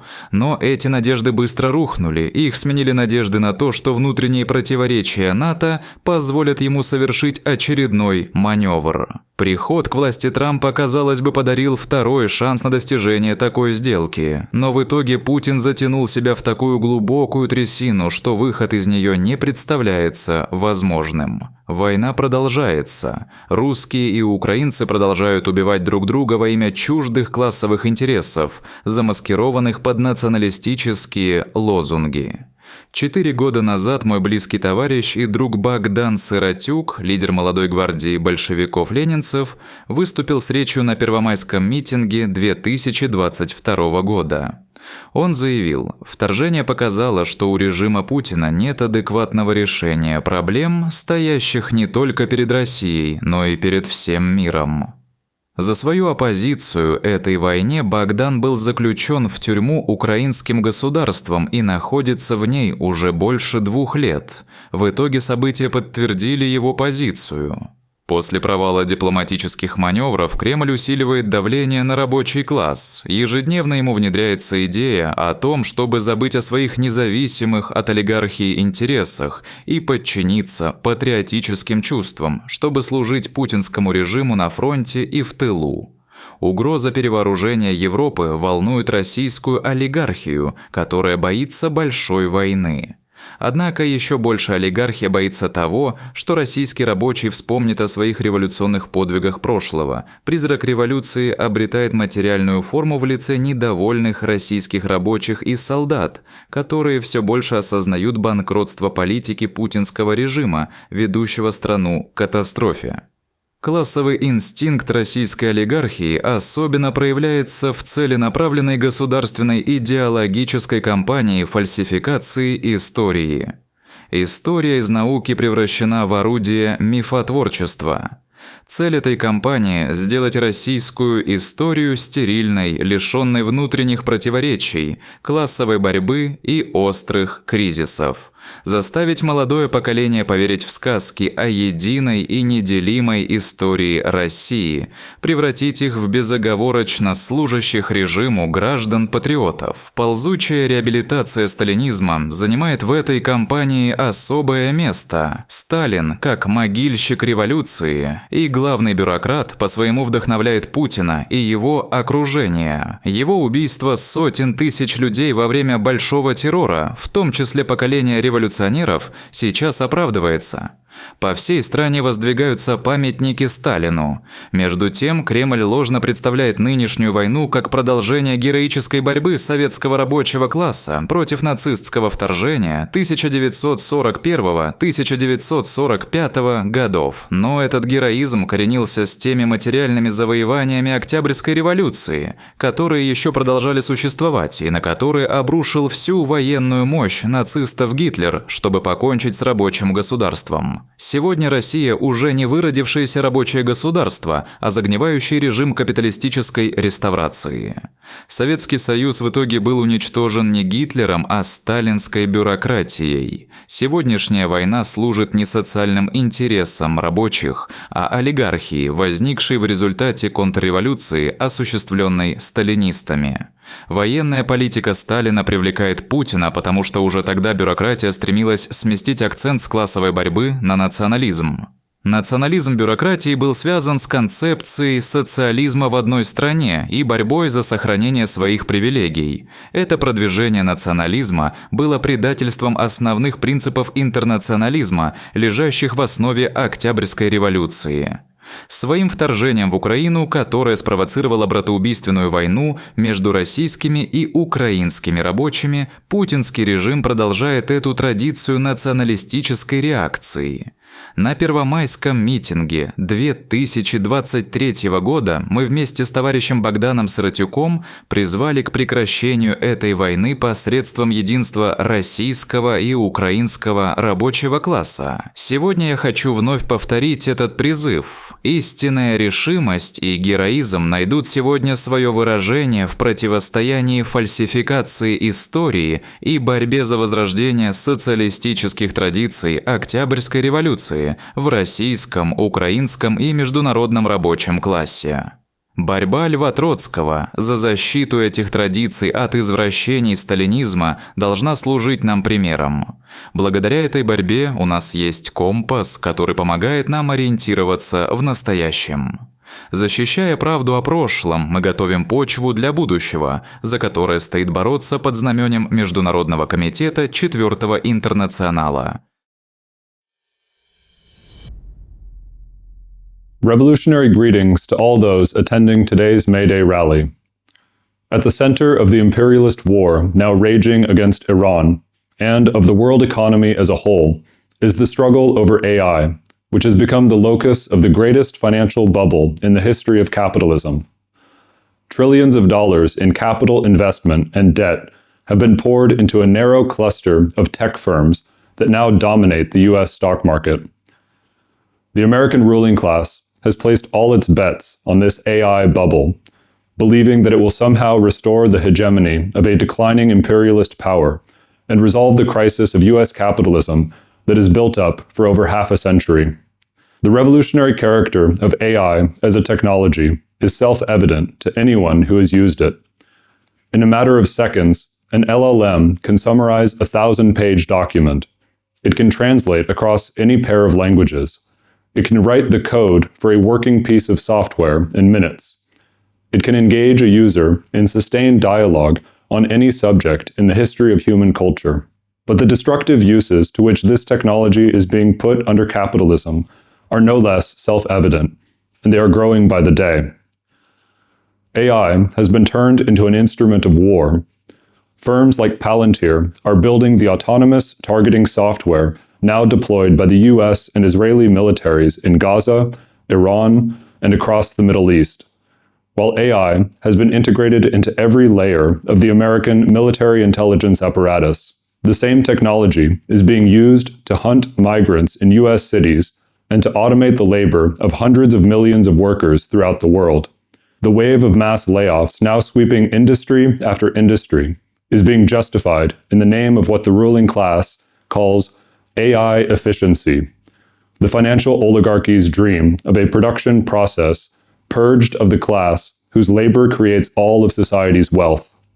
Confronted with growing opposition to these reactionary uses, sections of the political establishment counterpose a single answer: regulation. They cultivate the illusion that the most powerful advances of the productive forces can be moderated within a social order driven by the pursuit of profit and the ruthless competition between rival nation-states. It must be stated categorically, such reforms are impossible and will never be accepted by a ruling class tobogganing towards fascism and world war. The socially regressive use of technological advances under capitalism is not new. Every great technological breakthrough in the history of capitalism has been subordinated to exploitation and war. More than 150 years ago, Marx demonstrated in his great work Capital that technologies that could have liberated workers from drudgery were turned instead into instruments for intensifying their exploitation. The fault lay not in the machine. It lay in the social relations within which the machine operated. Leon Trotsky wrote in his 1926 essay, Culture and Socialism, quote, "Technology is a basic conquest of mankind. Although it has indeed served until now as an instrument of exploitation, it is at the same time the basic requirement for the liberation of the exploited. The machine strangles the wage slave, but the wage slave can only be freed through the machine. This is the materialist approach of the Marxist movement to every technology. The decisive question is that of ownership, in whose hands, in whose interests, and for what social purpose is technology utilized." Last December, the ICFI launched Socialism AI, which was a historic achievement for the international working class. The aim of Socialism AI is to harness the revolutionary power of AI, to turn it from an instrument of exploitation and war into an instrument of working class education and organization, and of the building of the international socialist movement.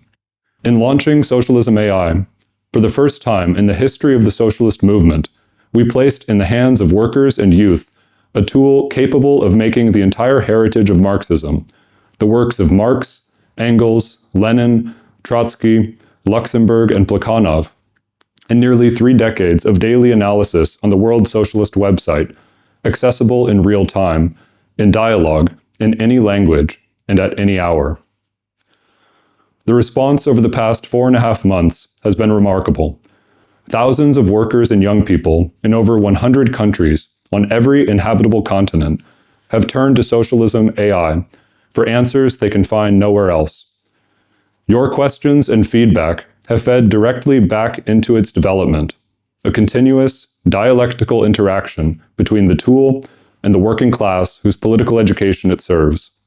Starting today, Socialism AI is vastly more powerful than what was launched in December, producing answers qualitatively better to all political, theoretical, and historical questions.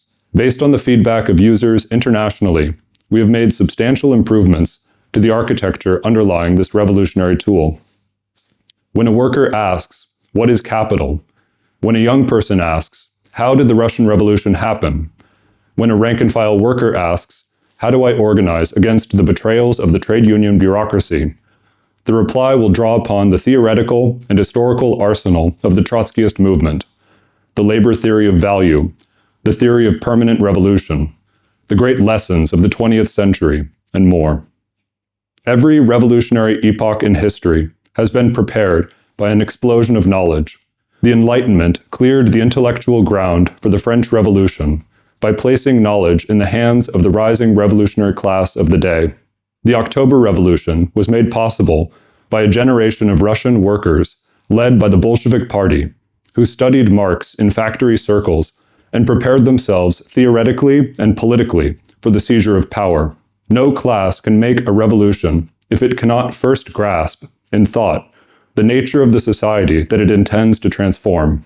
This is why the capitalist system thrives on and promotes ignorance, the destruction of public education, the degeneration of serious journalism into corporate propaganda, the cultivation of postmodernism and irrationalism in the universities, the operations of the pseudo-left, whose aim is to disorient every generation turning towards socialism.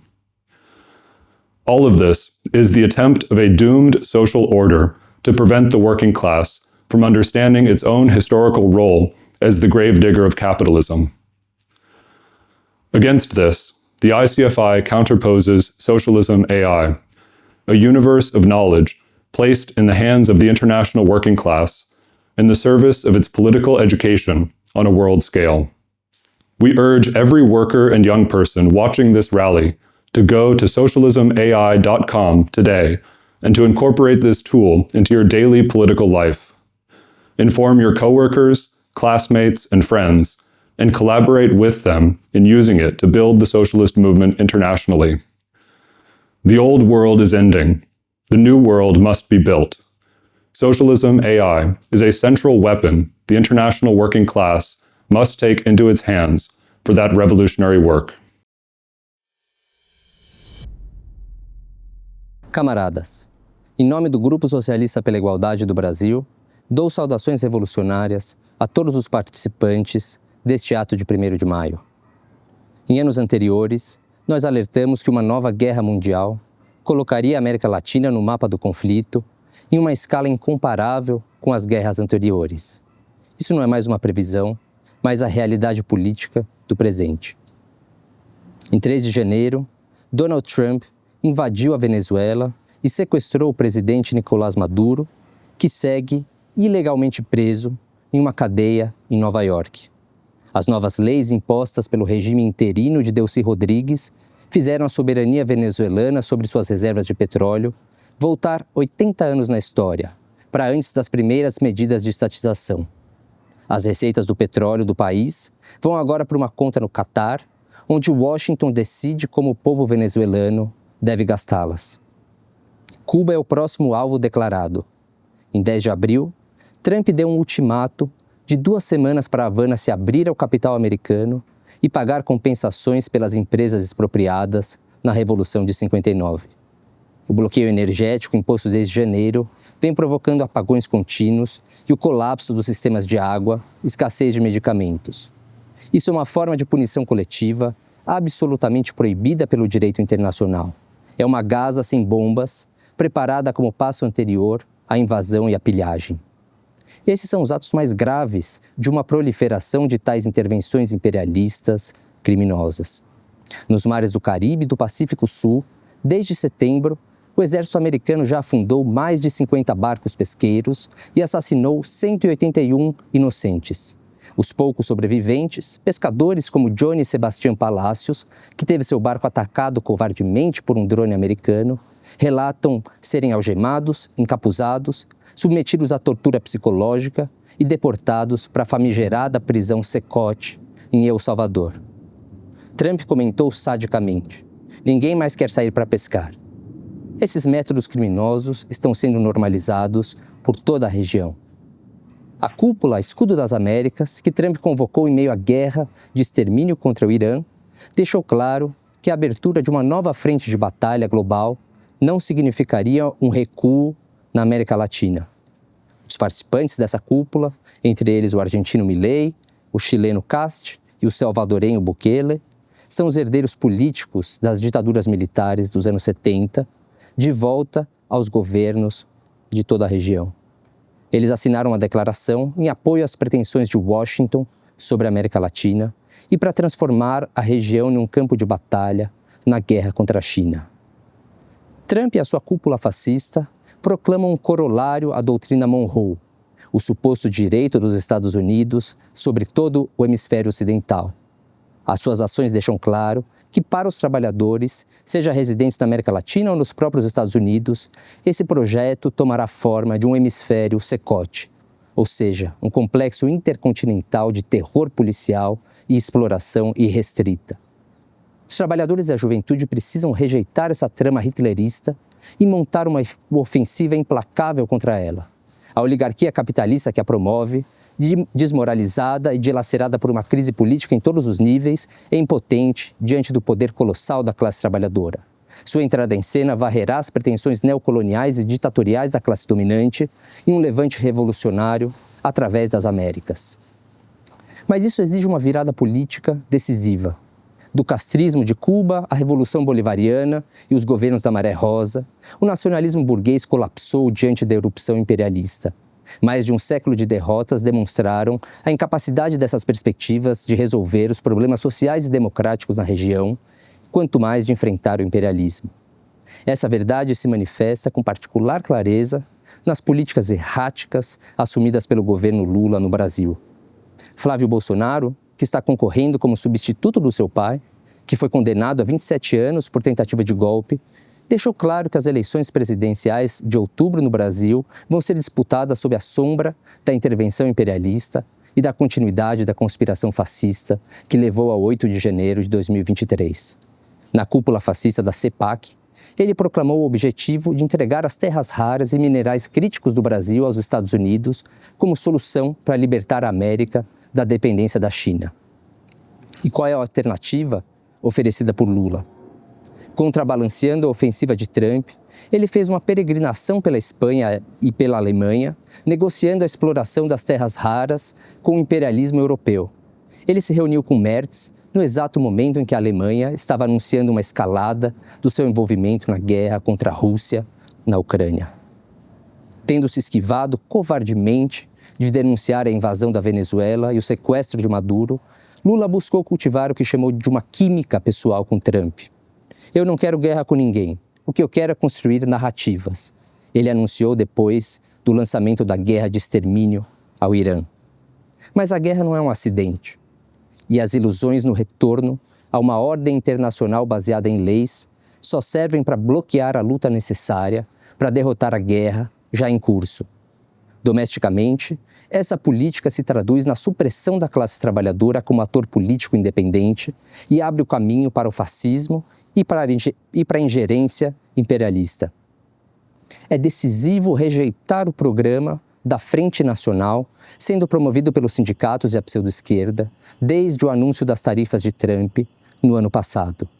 Mais recentemente, as centrais sindicais entregaram para Lula um documento intitulado Agenda da Classe Trabalhadora 2026 a 2030.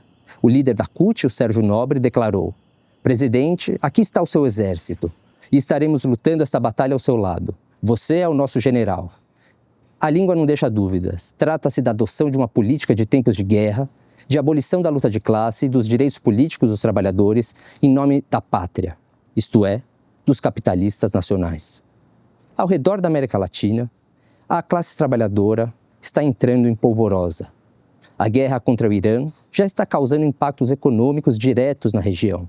Alta dos combustíveis, disparada dos preços de fertilizantes e aumento da inflação nos alimentos, e impulsionando uma erupção da luta de classes. No México, caminhoneiros e agricultores ergueram bloqueios em 20 estados, citando o aumento no diesel e nos fertilizantes desencadeados pela guerra, em meio a uma onda de greves nas indústrias automobilística e de pneus e entre professores. No Chile, protestos em massa estouraram contra o aumento nos combustíveis decretado pelo novo presidente fascista, José Cast. Em 2025, o número de greves no Brasil subiu 14%, e uma nova onda de lutas tomou corpo nas últimas semanas. Greves se espalham pela educação, mais de 50 universidades no país estão paradas. Trabalhadores de aplicativo também paralisaram em 4 estados. Essas lutas exigem um programa revolucionário internacionalista, em cujo centro está a unidade dos trabalhadores latino-americanos com os trabalhadores nos países imperialistas. A mesma oligarquia que busca um domínio neocolonial sobre a América Latina quer abolir os direitos sociais e democráticos dos trabalhadores nos Estados Unidos.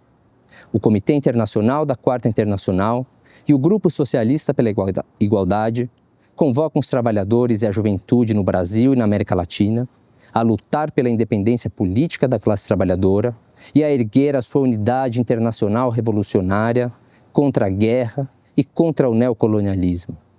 Construir a Aliança Operária Internacional de Comitês de Base, construir os partidos socialistas pela igualdade, as seções do Comitê Internacional da Quarta Internacional. Muito obrigado.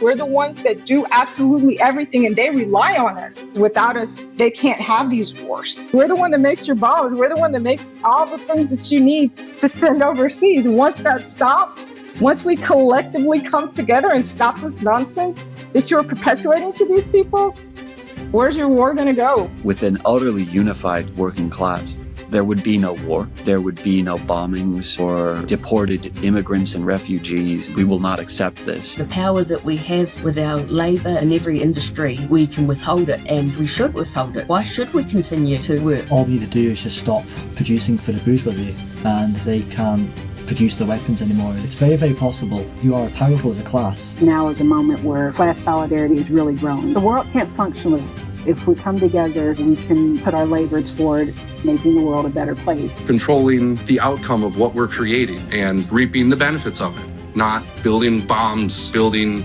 hospitals. We're engineering food accessibility, homes for people to live in. Workers are the ones that make things happen. There's real strength in numbers. We could achieve so much more if we all collaborated. People in power try and pit us against each other. We have much more in common than the millionaires and billionaires that are running things. We have the ability to make sure everybody on the planet is well fed and housed and clothed. These are basic need, and we have the wealth to do that. I think it's important that we as a class unify against the war internationally and say enough is enough. It just obviously requires action on our part to educate people and to get them on board. Our enemies are not the other workers in other countries. They are our class brothers and sisters. All over the globe, we are aligned in our opposition with what our governments are doing. We are opposed to the global drive to war. We have the same priorities as workers in Russia and in Iran and in China. Uluslararası sorunlar, uluslararası çözümler ister. Bu yüzden dünyanın tüm işçileri birleşmelidir. We have to stop this war together. That's what I want to say. Workers don't really have an option other than socialism or barbarism. With the rise of World War III, increasing austerity and a drive towards fascism, workers do need to unite. La cosa más grave es que estamos ante una política de destrucción de la humanidad por parte de una oligarquía capitalista que está llevando a la humanidad al abismo. Tenemos una respuesta de carácter internacional, una respuesta a la escala de los problemas del mismo capitalismo. The only viable solution is revolution.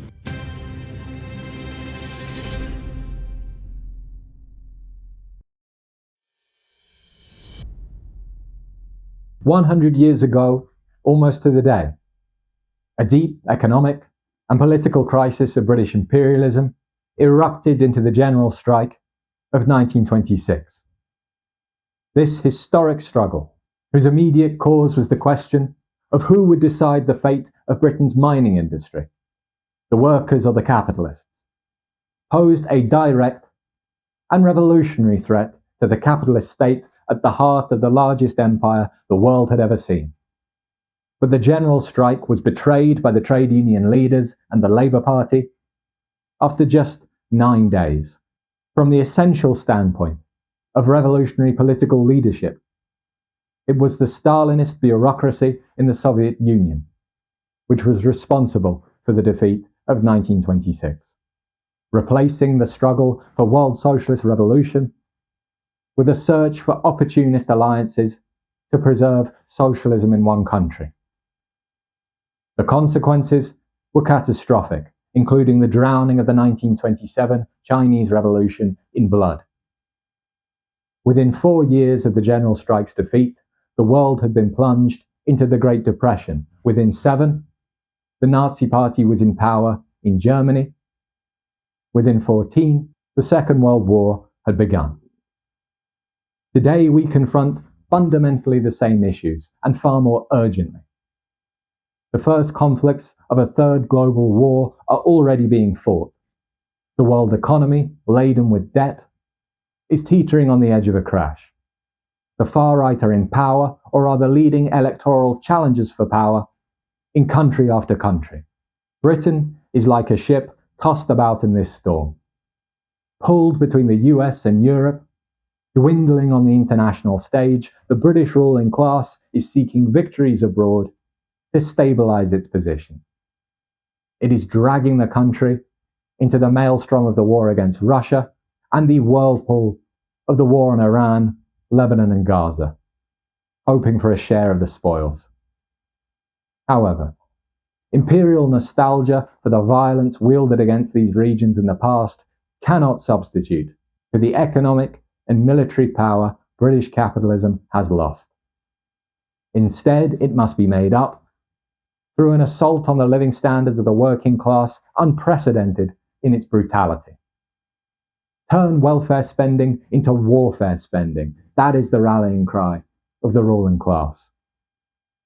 And this will be met with increasingly fierce resistance. The scandal over the arch-Blairite Peter Mandelson, friend to Jeffrey Epstein and ruthlessly promoted by Keir Starmer's Labour government, has put a face to the already widely recognised fact. Capitalist politics, based on inequality, secrecy, and the unaccountable power of a financial oligarchy, is rotten to the core. It moves ever further to the right, epitomised by the rise of Nigel Farage's billionaire-backed Reform UK. None of the pro-capitalist parties purporting to be on the left, or the protest movements which appeal to them, are capable of defending the working class. Former Labour Party leader Jeremy Corbyn's Your Party is barely functioning, while Corbyn himself stands exposed as a miserable anti-socialist witch hunter. Zach Polanski's Greens are a paper-thin Corbynite tribute act. Meanwhile, the official anti-war movement continues to preach the sort of empty pacifism denounced by Lenin for turning the working class into a plaything in the hands of the secret diplomacy of the belligerent countries. In this case, the rapidly rearming European powers. Bourgeois and pseudo-left politics, their ability to suppress the activity of the working class, has never been weaker. That is why Conservative and Labour governments have spent the past years building up a battery of laws against protest, critical journalism, and political activity. The ruling class knows very well that the spread of global war means the growth of global class struggle, which is the only real route to peace. The central lesson of the 1926 general strike is the irreplaceable role of a Marxist party in providing a revolutionary leadership to this struggle, without which it cannot succeed. Leon Trotsky, in his masterful work, Where is Britain Going?, fighting against the Stalinist policy, correctly warned ahead of the strike that the Communist Party in Britain would be able to take the lead of the working class only insofar as it enters into an implacable conflict with the conservative bureaucracy in the trade unions and the Labour Party. It could prepare itself for the leading role only by a ruthless criticism of all the leading staff of the British Labour movement, and only by a day-to-day exposure of its conservative, anti-proletarian, imperialist, monarchist, and lackeyish role in all spheres of social life and the class movement. Trotsky's ideas are the indispensable guide to the coming decisive battles of our own times. By turning to Trotskyism, represented by the International Committee of the Fourth International and the Socialist Equality Party, workers in Britain will rise to and exceed the heights of 1926 and put an end to the bloody reign of British imperialism once and for all. Chers camarades, chers amis, le Parti de l'égalité socialiste France apporte ses salutations fraternelles à ce 1er mai, Journée internationale du travail. La nécessité de la lutte internationale n'a jamais été aussi claire qu'en 2026, car le monde brûle et les gouvernements européens alimentent les flammes. En février, les États-Unis et Israël ont déclenché une guerre contre l'Iran. Des milliers de cibles ont été bombardées, des villes dévastées, une région entière plongée dans le chaos. Un blocus américain bloque l'envoi de gaz et d'engrais à l'économie mondiale, et Trump menace d'exterminer l'Iran. Officiellement, la France n'a pas choisi cette guerre. Mais que font ces soldats? Ces bases aériennes servent à ravitailler les avions qui bombardent l'Iran. Le gouvernement défend ses choix en se déclarant prêt à concourir à la libre navigation dans le détroit d'Ormuz. Entendez, prêt à envoyer des navires menacer l'Iran, protéger les intérêts pétroliers et couvrir diplomatiquement l'offensive américano-israélienne. Macron est complice de l'agression contre l'Iran et des menaces de Trump d'exterminer la civilisation iranienne. La débâcle de l'agression militaire contre l'Iran signifie aussi la débâcle de l'impérialisme français. Pendant que les bombes tombent sur le Moyen-Orient, une autre guerre se mène sur les eaux bleues de la Méditerranée. 70 personnes sont mortes ensemble le 4 avril quand une barque d'à peine une quinzaine de mètres a quitté les côtes libyennes pour tenter de rejoindre le port italien de Lampedusa. De la centaine de personnes à bord, seuls 32 ont pu être sauvés de longues heures après le naufrage. Pourquoi? L'Europe refoule les réfugiés et réduit les opérations de sauvetage afin d'augmenter le nombre des noyades en mer. Les victimes sont des hommes, des femmes, des enfants qui fuient la misère et les guerres impérialistes. Depuis 2014, plus de 35 000 personnes sont mortes en route pour l'Europe, noyées, mortes de faim ou de soif, ou exécutées par les forces de l'ordre.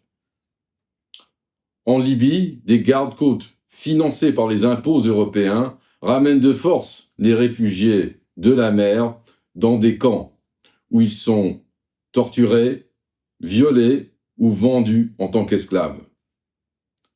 En même temps, l'Europe établit un règlement sur le retour qui généralisera les expulsions et la répression des immigrés. Ce que nous vivons n'est pas une série de crises séparées. C'est une offensive contre-révolutionnaire mondiale de la classe dirigeante. Le secrétaire d'État américain Marco Rubio l'a d'ailleurs avoué à la conférence de sécurité de Munich. Il a déclaré que le monde occidental était en déclin depuis les luttes communistes athées ou anticoloniales qui ont suivi la Deuxième Guerre mondiale. Ce que vise l'impérialisme en 2026, ce n'est pas seulement l'Iran. C'est l'ensemble des acquis des luttes révolutionnaires du XXe siècle. En France, c'est ce qui reste du programme social de la libération, la sécurité sociale, les nationalisations, les droits arrachés par la classe ouvrière sur les décombres du nazisme. C'est l'héritage aussi des luttes anticoloniales africaines. C'est chaque avancée conquise de haute lutte par les travailleurs. En France, depuis les grèves de masse contre la réforme des retraites en 2023, une suite de gouvernements minoritaires tentent d'imposer au peuple le diktat de l'oligarchie capitaliste. Fort du fait que Mélenchon et les directions syndicales ont bradé cette lutte, la bourgeoisie propose sans arrêt des attaques sociales. Elle vise à transférer des dizaines ou des centaines de milliards d'euros des dépenses sociales vers la guerre et vers les banques. Exploitant la faillite du nouveau Front populaire de Mélenchon, elle tente de légitimiser des forces d'extrême droite et la xénophobie contre les réfugiés afin de créer des conditions pour continuer ce projet de dictature. La réponse des travailleurs à cette situation ne peut pas être nationale. La débâcle de Washington contre l'Iran signifie le début d'une nouvelle ère dans la lutte des classes internationales. Il s'agit de mobiliser des masses toujours plus larges de travailleurs, à la base, pour stopper l'escalade de la Troisième Guerre mondiale, la persécution des migrants, ôter le pouvoir aux oligarchies fauteuses de guerre et bâtir une société socialiste. C'est sur ce programme que nous appelons les travailleurs et les jeunes à rejoindre le Parti de l'égalité socialiste en France et les sections de notre mouvement à l'international. Merci. The world today is undergoing political convulsions of an unprecedented scale. The Trump administration's assault on immigrants and its war against Iran expose the readiness of the ruling class to use mass repression and military violence to defend its interests. The Democratic Party offers no opposition to this descent into barbarism. It is an active participant. The European imperialist powers, far from acting as a brake, pursue their own predatory drive to redivide the world. Democratic rights are attacked, books banned, curricula gutted, protesters shot and killed, families seized by ICE and held in concentration camps. Public health and science are under assault. When Trump threatens to return Iran to the Stone Age, he expresses the more general aim of the oligarchy, to obliterate every gain won by the working class, by humanity. Workers and youth across the globe are entering political battle in growing numbers. But anger without a program cannot defeat militarism, dictatorship, and oppression. The crisis of humanity remains, as Trotsky insisted, a crisis of revolutionary leadership. The World Socialist Web Site is the only voice of revolutionary socialism today. Every day, in over a dozen languages, it provides the political analysis and perspective required to unite the international working class against imperialism and against the capitalist system that produces it. No other publication on the planet does this work. Sustaining and expanding the WSWS requires resources, your resources. Your contributions fund the publication and development of the website, the translation of materials into ever more languages, the distribution of statements at factories, workplaces, schools, and campuses, and the building of the socialist equality parties internationally. We appeal to everyone watching this rally. Make a generous one-time donation on this May Day at wsws.org/donate. Become a monthly donor to help sustain our work. Stand with the international working class, build the World Socialist Web Site, and fight for socialism. My name is Martaz Crutchfield, and I came to speak at May Day to celebrate our International Day of Worker Class Solidarity. Let me begin by endorsing the campaign of Will Lehman for President of the United Workers Auto Union. I grew up on the east side of Michigan, on the east side of Detroit, Michigan, on 7 Mile and I-75, where after high school, I decided to leave for the workforce to help my family secure a means of living.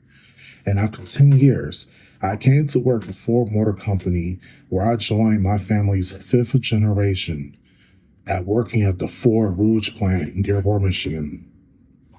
My grandfather, he worked at the Ford Rouge plant, and he watched co-workers die in the streets during the mass strikes where they got their very first auto workers contract. That was in 1941. And during my career, I have served on a company safety committee and UAW shop committee. And this week, I am running for delegate to represent my co-workers in the Dearborn truck plant as a member of the insurgent slate at the upcoming UAW Constitutional Convention in June. In my years on the job, I have witnessed horrifying injuries and deaths. I've seen a woman lose her hand in a press machine. I've known a man that died on the job, and there is times where even I can hardly move after work. We just passed the 1-year anniversary of the death of a man named Ronald Adams Sr. at the Stellantis Dundee plant. His wife and kids lived down the street from where I grew up, and to this day they do not know why her husband was crushed to death at work. Every day, we hear about Donald Trump escalating war against Iran, and now he wants Ford and GM to retool factories for war. By way of increasing exploitations, the companies, the government, and the unions are joining forces to push dictatorship on the shop floor and in the streets. On this day, our task is clear. We built a rank and file committee at DTP. We aim to take control of safety and our conditions away from the companies and the union bureaucracy and into our own hands. We reject their wars. Now, in closing these remarks, permit me to urge every worker listening today to build a rank and file committee at your workplace. Start small with workers you trust.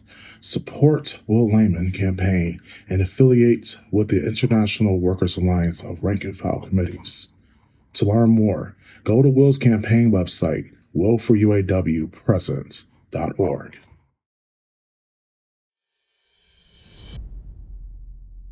සහෝදරවරුනි මිත්‍රවරුනි අපි ශ්‍රී ලංකාවේ සමාජවාදී සමානතා පක්ෂයේ සහ සමාජ සමානතාවයේ උදෙසා ජාත්‍යන්තර තරුණයෝ සහ ශිෂ්‍යෝ සංවිධානයේ විප්ලවවාදී මේ දින සුබ පැතුම් ඔබ වෙත ගෙන එනවා. අපි මේ කතාව සිංහලෙන් සහ දෙමළෙන් ඒකාබද්ධව පවත්වන්නේ ශ්‍රී ලංකාවේ පාලක පන්තිය දශක 8කට ආසන්න කාලයක් තිස්සේ පාදක වී සිටින ජනවාරික ભેදයන්ට එරෙහිව සිංහල හා දෙමළ හා මුස්ලිම් කම්පරුවන්ගේ එකමුතුකම සඳහා අපි ගෙනියන අරගලේ ප්‍රකාශනයක් ලෙසයි. தெற்காசியா மூன்றாம் உலகப் போருக்குள் இழுத்து செல்லப்படுகின்றது. ஈரான் மீதான அமெரிக்க இஸ்ரேல் குற்றவியல் போர், உக்ரைனில் ரஷ்யா மீதான அமெரிக்க நேட்டோ போர் மற்றும் சீனாவுக்கு எதிரான போர் தயாரிப்புகளும் ஏகாதிபத்தியத்தின் ஒரே உந்துதலின் பாகங்களாகும். 4ஆம் அகிலத்தின் அனைத்துலக குழுவில் எங்கள் தோழர்களுடன் இணைந்து போரை நிறுத்தவும் அதை தூண்டிவிடும் முதலாளித்துவ அமைப்பை முடிவுக்கு கொண்டு வரவும் தொழிலாளர் வர்க்கத்தின் ஒரு அனைத்துலகவாத இயக்கத்தினுள் தெற்காசியா முழுவதிலும் உள்ள உழைப்பாளர்களையும் இளைஞர்களையும் அணிதிரட்ட நாங்கள் போராடுகின்றோம். යුද්ධය ශ්‍රී ලංකාවේ ජනතා විමුක්ති පෙරමුණ ජාතික ජනබලවේග ආණ්ඩුවේ සියලු මවාපෑම් එළිදරව් කරලා තියෙනවා. 2024 අගභාගයේදී මේ ආණ්ඩුව බලයට පත්වීම ආසන්නයේදී සමාජවාදී සමානතා පක්ෂය අනතුරෙන් ගෙව්වා ජයිපේ ජාජබ වික්‍රමසිංහ ආණ්ඩුවේ අධිරාජ්‍ය ගති පිළිවෙත අකණ්ඩව ඉදිරියට ගෙන යනවා ඇති කියලා. ඒ අනතුරෙන් ගෙවීමේ වචනයක් පාසා දැන් සනාථ වෙලා. தனது அரசாங்கம் ஒரு நடுநிலையான மற்றும் மனிதாபிமான நிலைப்பாட்டை எடுத்துள்ளதாகவும் ஜனாதிபதி அனுரகுமார திசாநாயக்க கூறுகின்றார். அவர் தென்னிலங்கை கடற்பரப்பில் அமெரிக்க நீர்மூழ்கி கப்பலால் தாக்கப்பட்டு 100க்கும் மேற்பட்ட மாலுமிகள் கொல்லப்பட்ட பின்னர் IRIS டெனா என்ற ஈரானிய கடற்படை கப்பலில் இருந்து மாலுமிகளை இலங்கை கடற்படை கப்பல் மீட்டதையும் IRIS பவுசர் என்ற 2வது ஈரானிய கப்பலை கைப்பற்றி அதிலிருந்த மாலுமிகளை வெலிசர கடற்படையில் முகாமில் தடுத்து வைக்கப்பட்டிருந்ததையும் அவர் சுட்டிக்காட்டுகின்றார். මේ කියාපෑන් වංචනිකයි. රොයිටර් පුවත් සේවය විසින් උපුටා දක්වන ලද එක්සත් ජනපද රාජ්‍ය දෙපාර්තමේන්තු කේබල් පණිවිඩයකට අනුව ජයිපේ ජාජබ ආණ්ඩුව මේ ඉරාන නෞකා දෙක සම්බන්ධයෙන් ක්‍රියා කළා තියෙන්නේ එක්සත් ජනපද සහ ඊශ්‍රායල රාජ්‍යතාන්ත්‍රිකයන් සමග පැවති රහස් සාකච්ඡාවලට අනුකූලවයි. ඒ වගේම වොෂින්ටනය විසින් පනවන ලද කොන්දේසි වලට යටත්වයි. දිසානායකම මාර්තු 5 වෙනිදා පැවති ප්‍රවෘත්ති සාකච්ඡාවකදී පිළිගත්තා මෙහිදී තමන් අදාළ තානාපති කාර්යාලය සමග සම්බන්ධීකරණයෙන් කටයුතු කළ බව. මේ සඳහන් කරන්නේ එස්සත් ජනපද සහ ඊශ්‍රායල තානාපති කාර්යාලය ගැනයි. ශ්‍රී ලංකාවේ ආණ්ඩුව මෙම එස්සත් ජනපද ප්‍රහාරය පිළිබඳව කිසිසු විවේචනයක් කළා නැහැ. ආණ්ඩුවේ දේශ අමාත්‍යාංශය මේ යුද්ධය ගැන නිකුත් කරපු ප්‍රකාශය අඩු ගානේ ආක්‍රමණිකයන් වෙන එස්සත් ජනපදයේ සහ ඊශ්‍රායලයේ නම් කරලවත් නැහැ. මේක මධ්‍යස්ථභාවයක් නෙවෙයි யுத்தය සමග சகயோகி වීමක්. இந்த போர் தற்போது இலங்கையின் தொழிலாளர் வர்க்கத்தை பேரழிவுக்கு உள்ளாக்கி வருகின்றது.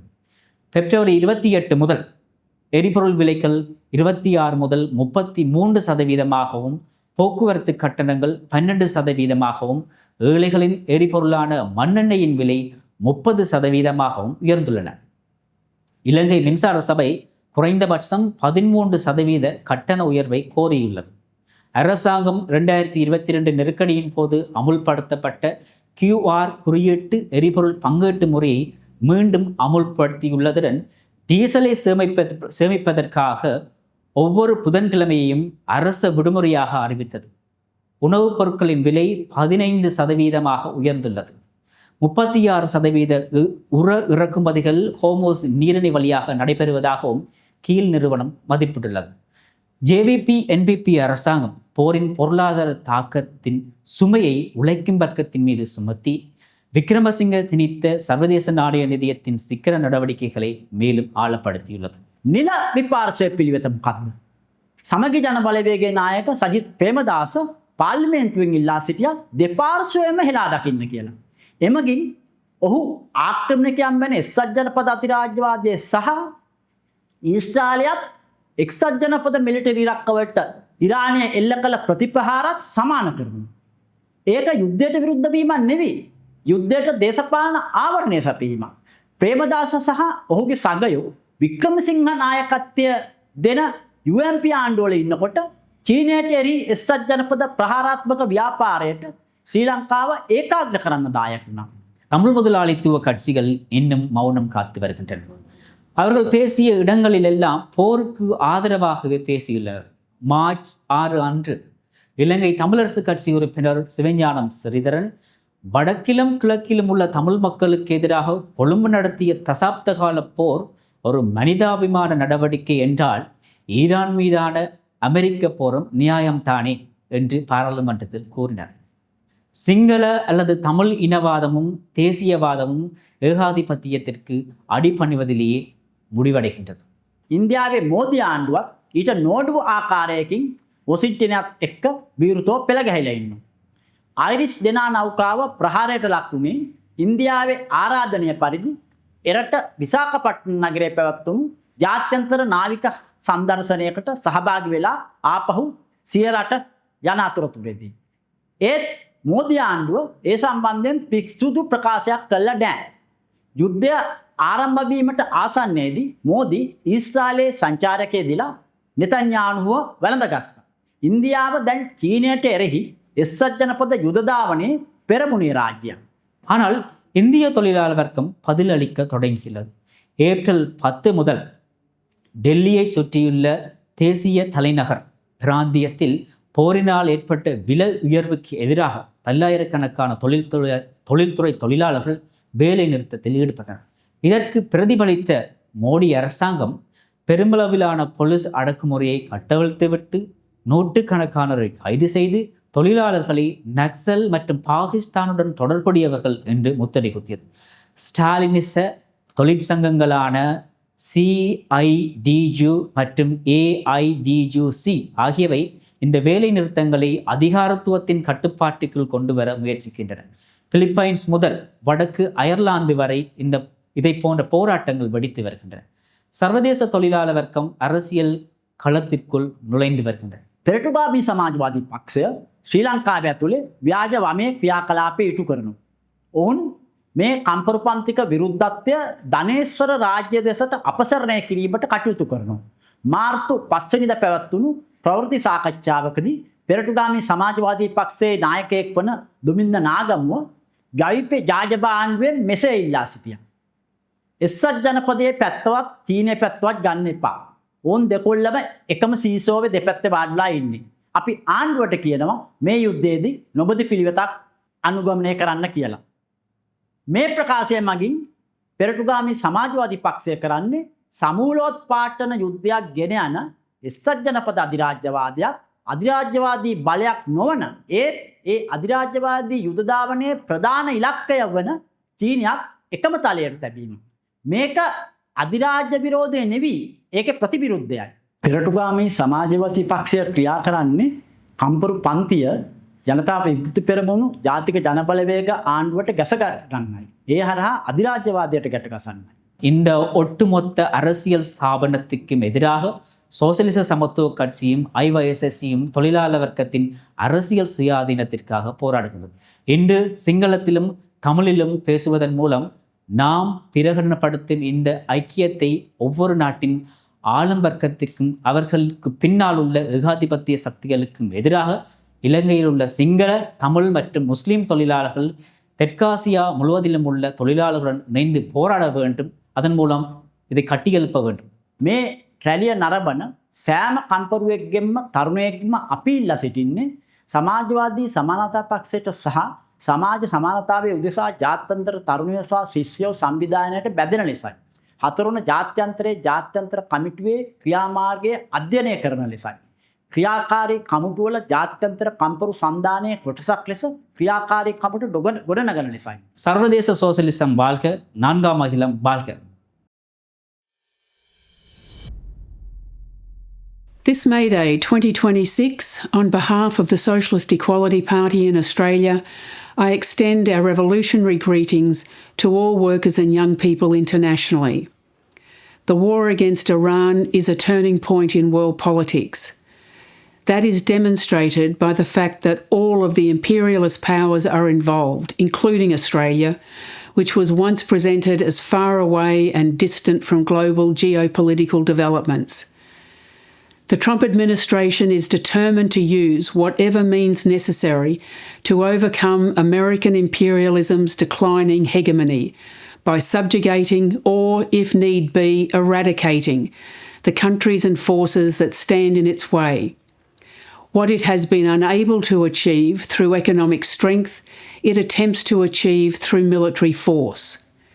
The wars prosecuted against Iraq, Afghanistan, Syria, Gaza and Iran have been aimed at securing control of oil supplies, but the target is ultimately China, which the US views as its main economic and strategic rival.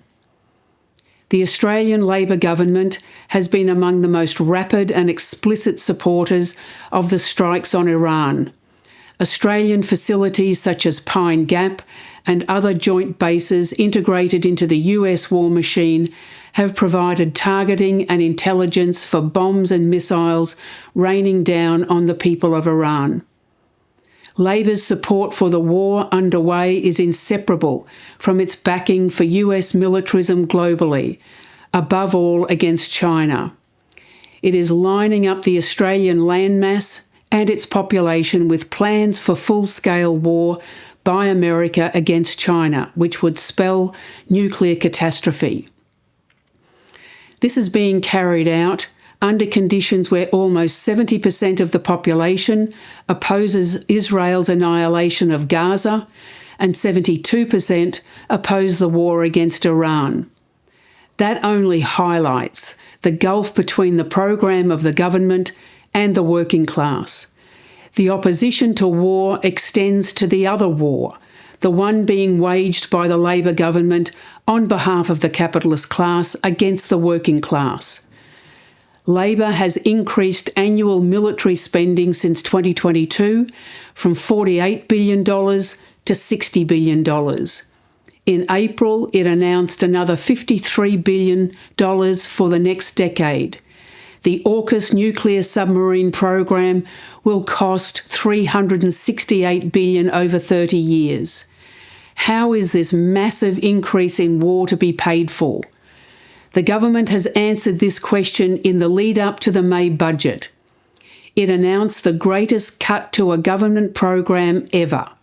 $35 billion is to be gouged from the National Disability Insurance Scheme, which supports and treats disabled people.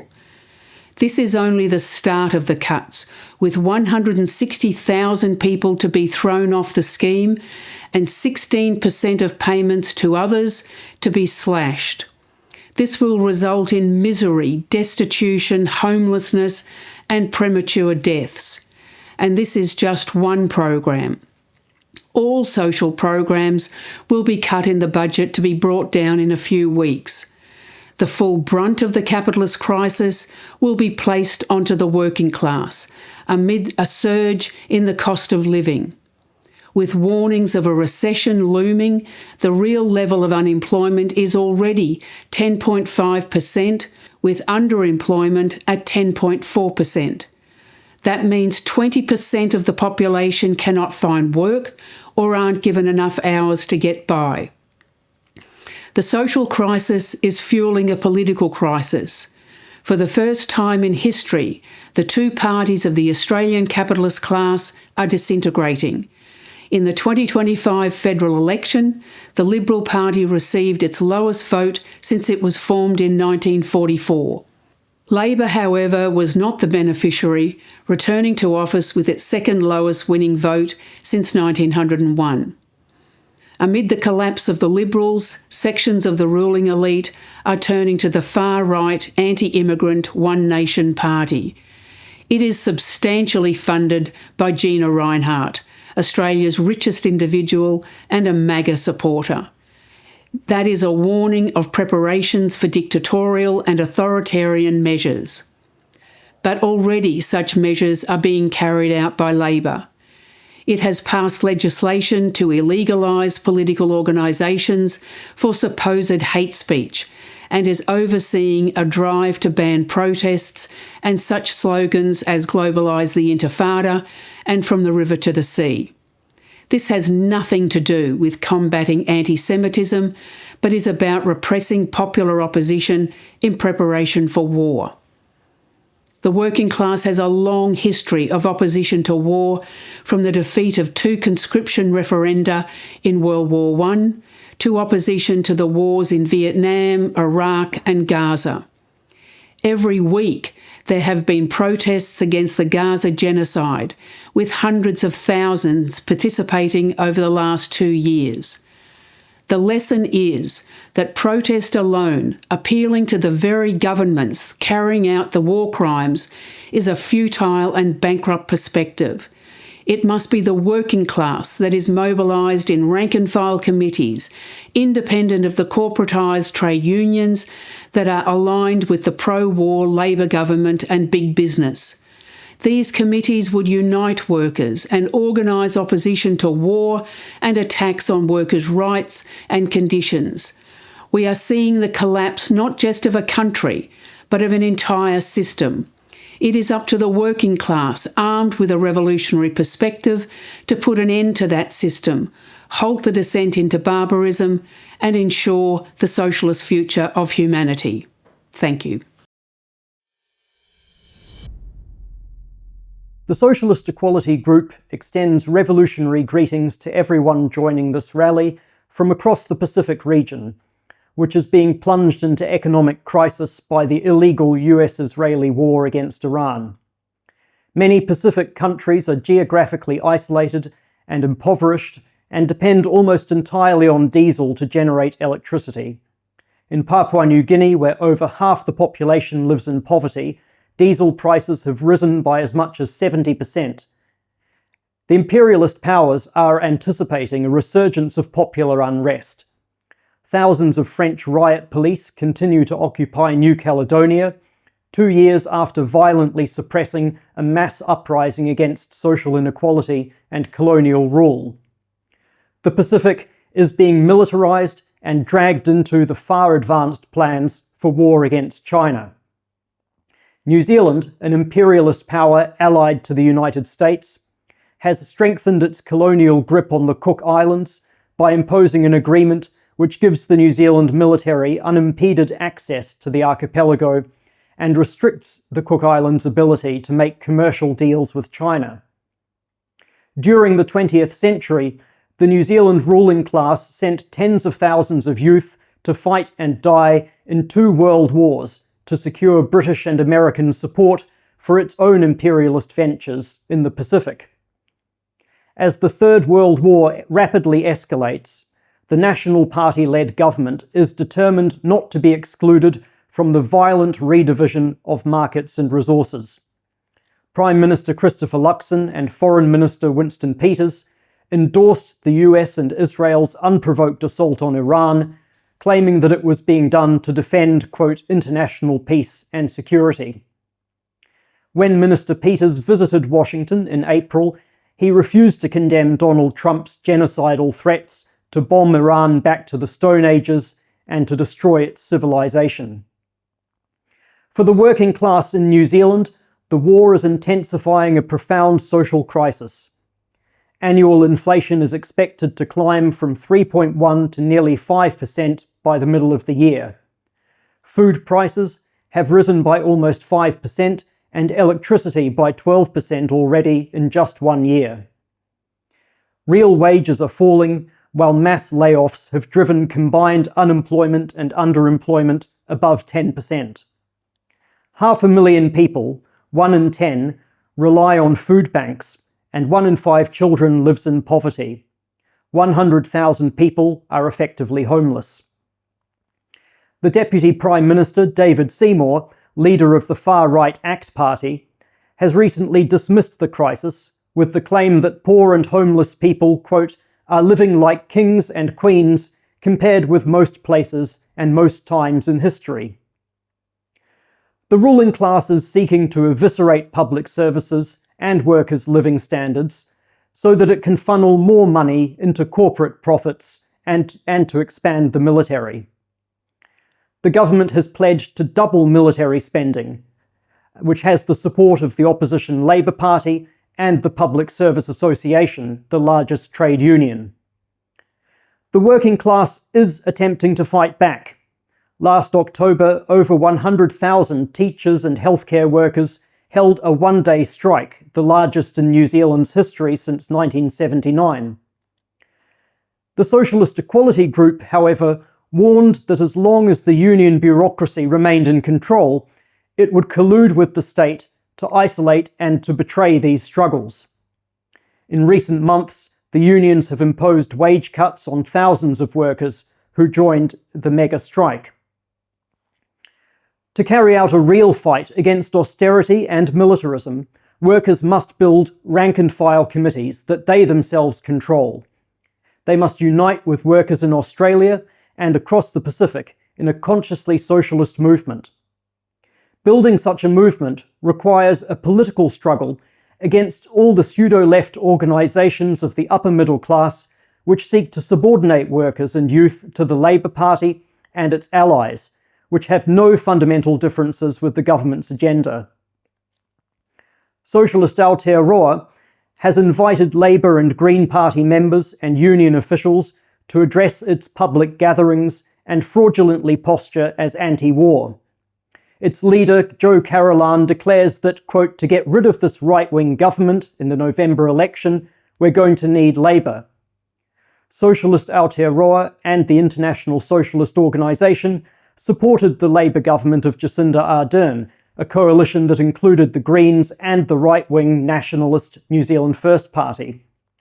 Ardern strengthened ties with US imperialism, including by sending troops to Britain to help train Ukrainian conscripts for the US-NATO war against Russia. And in late 2023, the Labour government endorsed Israel's genocidal assault on Gaza. Labour and the Greens have called the war against Iran illegal, but they support the alliance with Washington and they support its central imperialist objective, the military encirclement and warmongering against China. We call on workers, students and young people who are listening to this meeting to break with these parties and their pseudo-left apologists. The only way to stop the descent into barbarism and war is to fight for the political independence of the working class from all capitalist tendencies. The central task is to build sections of the International Committee of the Fourth International in New Zealand and across the Pacific as the revolutionary leadership of the working class. Canada's Liberal government stood out at the outset of the Iran war by giving its full-throated support to US imperialism's illegal, unprovoked attack. Within hours of the first bombs raining down on Tehran, Prime Minister Mark Carney rushed to repeat Trump's lying justifications and labeled Iran a threat to peace across the Middle East. Canadian imperialism's complicity in this criminal war has only grown in the 9 weeks since. Ottawa has long sought to cloak its predatory actions and ambitions behind the rhetoric of human rights and international law. But it has remained conspicuously silent on the rampage of war crimes the US and its Israeli attack dog have perpetrated, be it Trump's threats to eliminate Iranian civilization or the Gaza-style bombardment of hospitals and residential neighborhoods, while it condemns every action that Iran has taken to defend itself. Like the European imperialist powers, Canada backs Washington's drive to return Iran to the type of neo-colonial subjugation it endured under the Shah. What reservations Ottawa has concern only the manner of the war's conduct, beginning with Washington's exclusion of its NATO allies from its planning and prosecution. Even as the war causes global economic havoc, the Carney government is working with Germany, France, and Britain to intensify the NATO-instigated war with Russia over Ukraine. Canada, which views Russia as a rival for the resource wealth of the Arctic and has a 3/4-century-long partnership with the Ukraine far right, has provided more per capita to Ukraine in arms and money since 2022 than any other G7 state. It is a leading member of the coalition of the willing, stitched together by Berlin, London, and Paris to prevent Trump making a deal with Putin to end the war at the expense of the other NATO powers. The Canadian ruling class has been staggered by Trump's frenzied drive under the banner of America First to resurrect global US imperialist hegemony, including by refashioning America's economic and geostrategic relations with its erstwhile imperialist allies. It has responded to the fascist US president's barrage of tariffs and threats to annex Canada by accelerating its preparations for global war and intensifying its class war assault on workers' social and democratic rights. Under Carney, the former central banker and blue-chip executive who replaced Justin Trudeau as Prime Minister in March 2025, the federal Liberal government has been reorganized to spearhead a dramatic lurch right. The centerpiece of this shift is the reorganization of Canadian capitalism for world war. Within weeks of taking office, Carney hiked military spending for the 2025-26 fiscal year by 17%. The government has since pledged to triple the defense budget to over $150 billion per year by 2035, green-lighted a plan to create a new 300,000-strong military reserve, and placed the building of the country's military-industrial base at the center of its economic strategy. Rearmament and war are to be financed by eviscerating what remains of public services and social supports. To enforce these attacks, the ruling class is turning to authoritarian methods of rule, systematically rolling back the right to strike and cultivating far-right forces, including through the normalization of anti-immigrant incitement. In January, Carney gave a speech at the Davos World Economic Forum that has been much celebrated in ruling class circles internationally. In this address, he acknowledged that the US-led global capitalist order has collapsed and called for an alliance of the lesser imperialist powers to push back against Trump. Glossed over in the gushing media coverage was Carney's vow that Canadian imperialism will not, to use his words, be on the menu and will instead secure a seat at the table in the new era of global strategic conflict. In effect, Carney proclaimed that the Canadian ruling class is determined to be predator, not prey, in the new imperialist drive to redefine the world, just as it was in the two imperialist world wars of the last century. The seat of which Carney speaks, and that has been repeatedly invoked by Canadian ruling class strategists, is a place at the imperialist high table, where the spoils of aggression and war are to be divvied up. As the Socialist Equality Party and World Socialist Web Site have alone explained, insofar as the Canadian ruling class opposes Trump, it is solely from the standpoint of defending its sovereign right to the lion's share of the profits derived from exploiting Canada's workers and abundant resources. Workers in Canada have every reason to oppose Trump and all he represents, war, oligarchy, and dictatorship.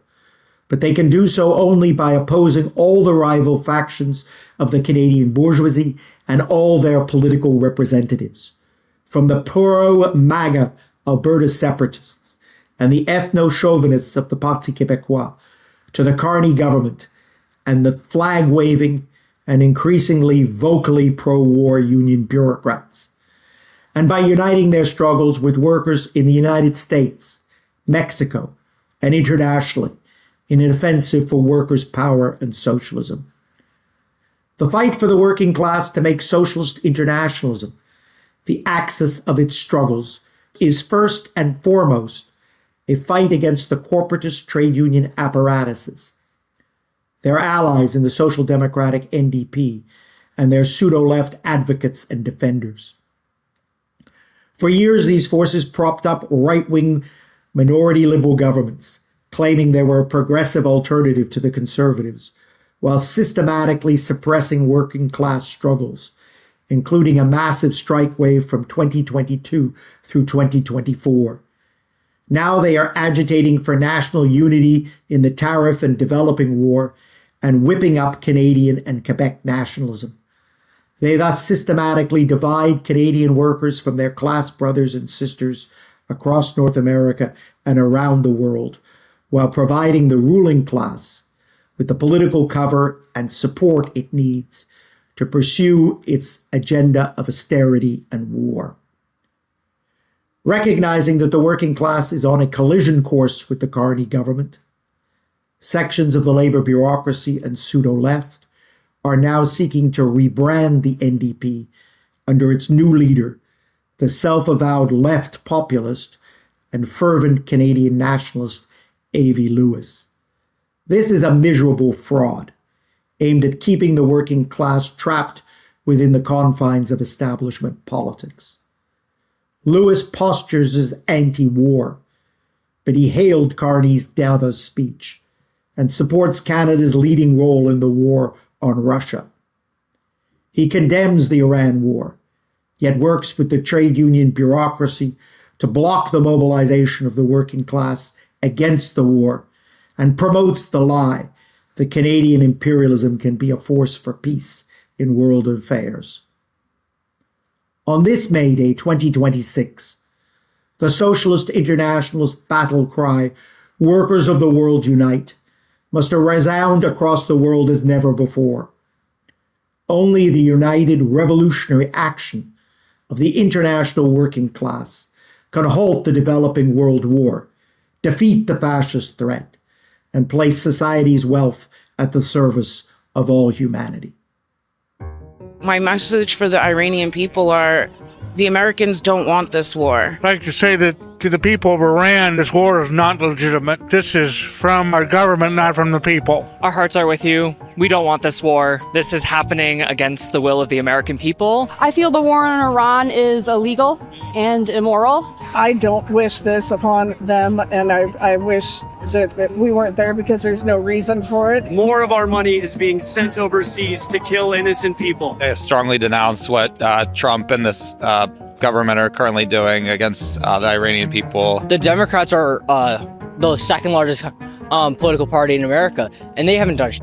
They have done nothing to oppose Trump or anything. I actually think they're worse because they know what Trump is doing is bad, and they're still making a decision to not hold Trump accountable, and that includes Bernie Sanders. The Democrats are a controlled opposition party for fascism. I think they are part of a problem. They do not want to actually stand up. They just want to get their stocks and go home. They're one party but two-party system that only cares to line their own pockets. It is two parties of the same system. If we're mad about ICE, if we're mad about Israel, if we're mad about all these things, both parties are going to be in support of those things. This capitalist system is being supported by both parties. I want there to be a legitimate opposition. The only thing that will stop the corruption in the United States is an international workers' movement that unites in a general strike. The billionaire class has all united under the single cause. It's finally time for the proletariat to do the same. We need class consciousness. Labor is the one uniting characteristic of all human beings, no matter what nationality. And if we unite as a class, we're unstoppable. I am a truck driver. I pull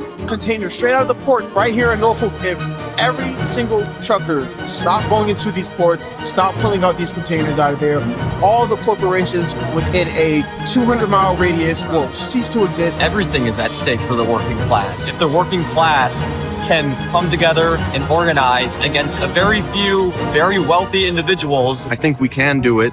And I think it would be extremely important to take back the means of production and use our labor in order to fight back all over the world.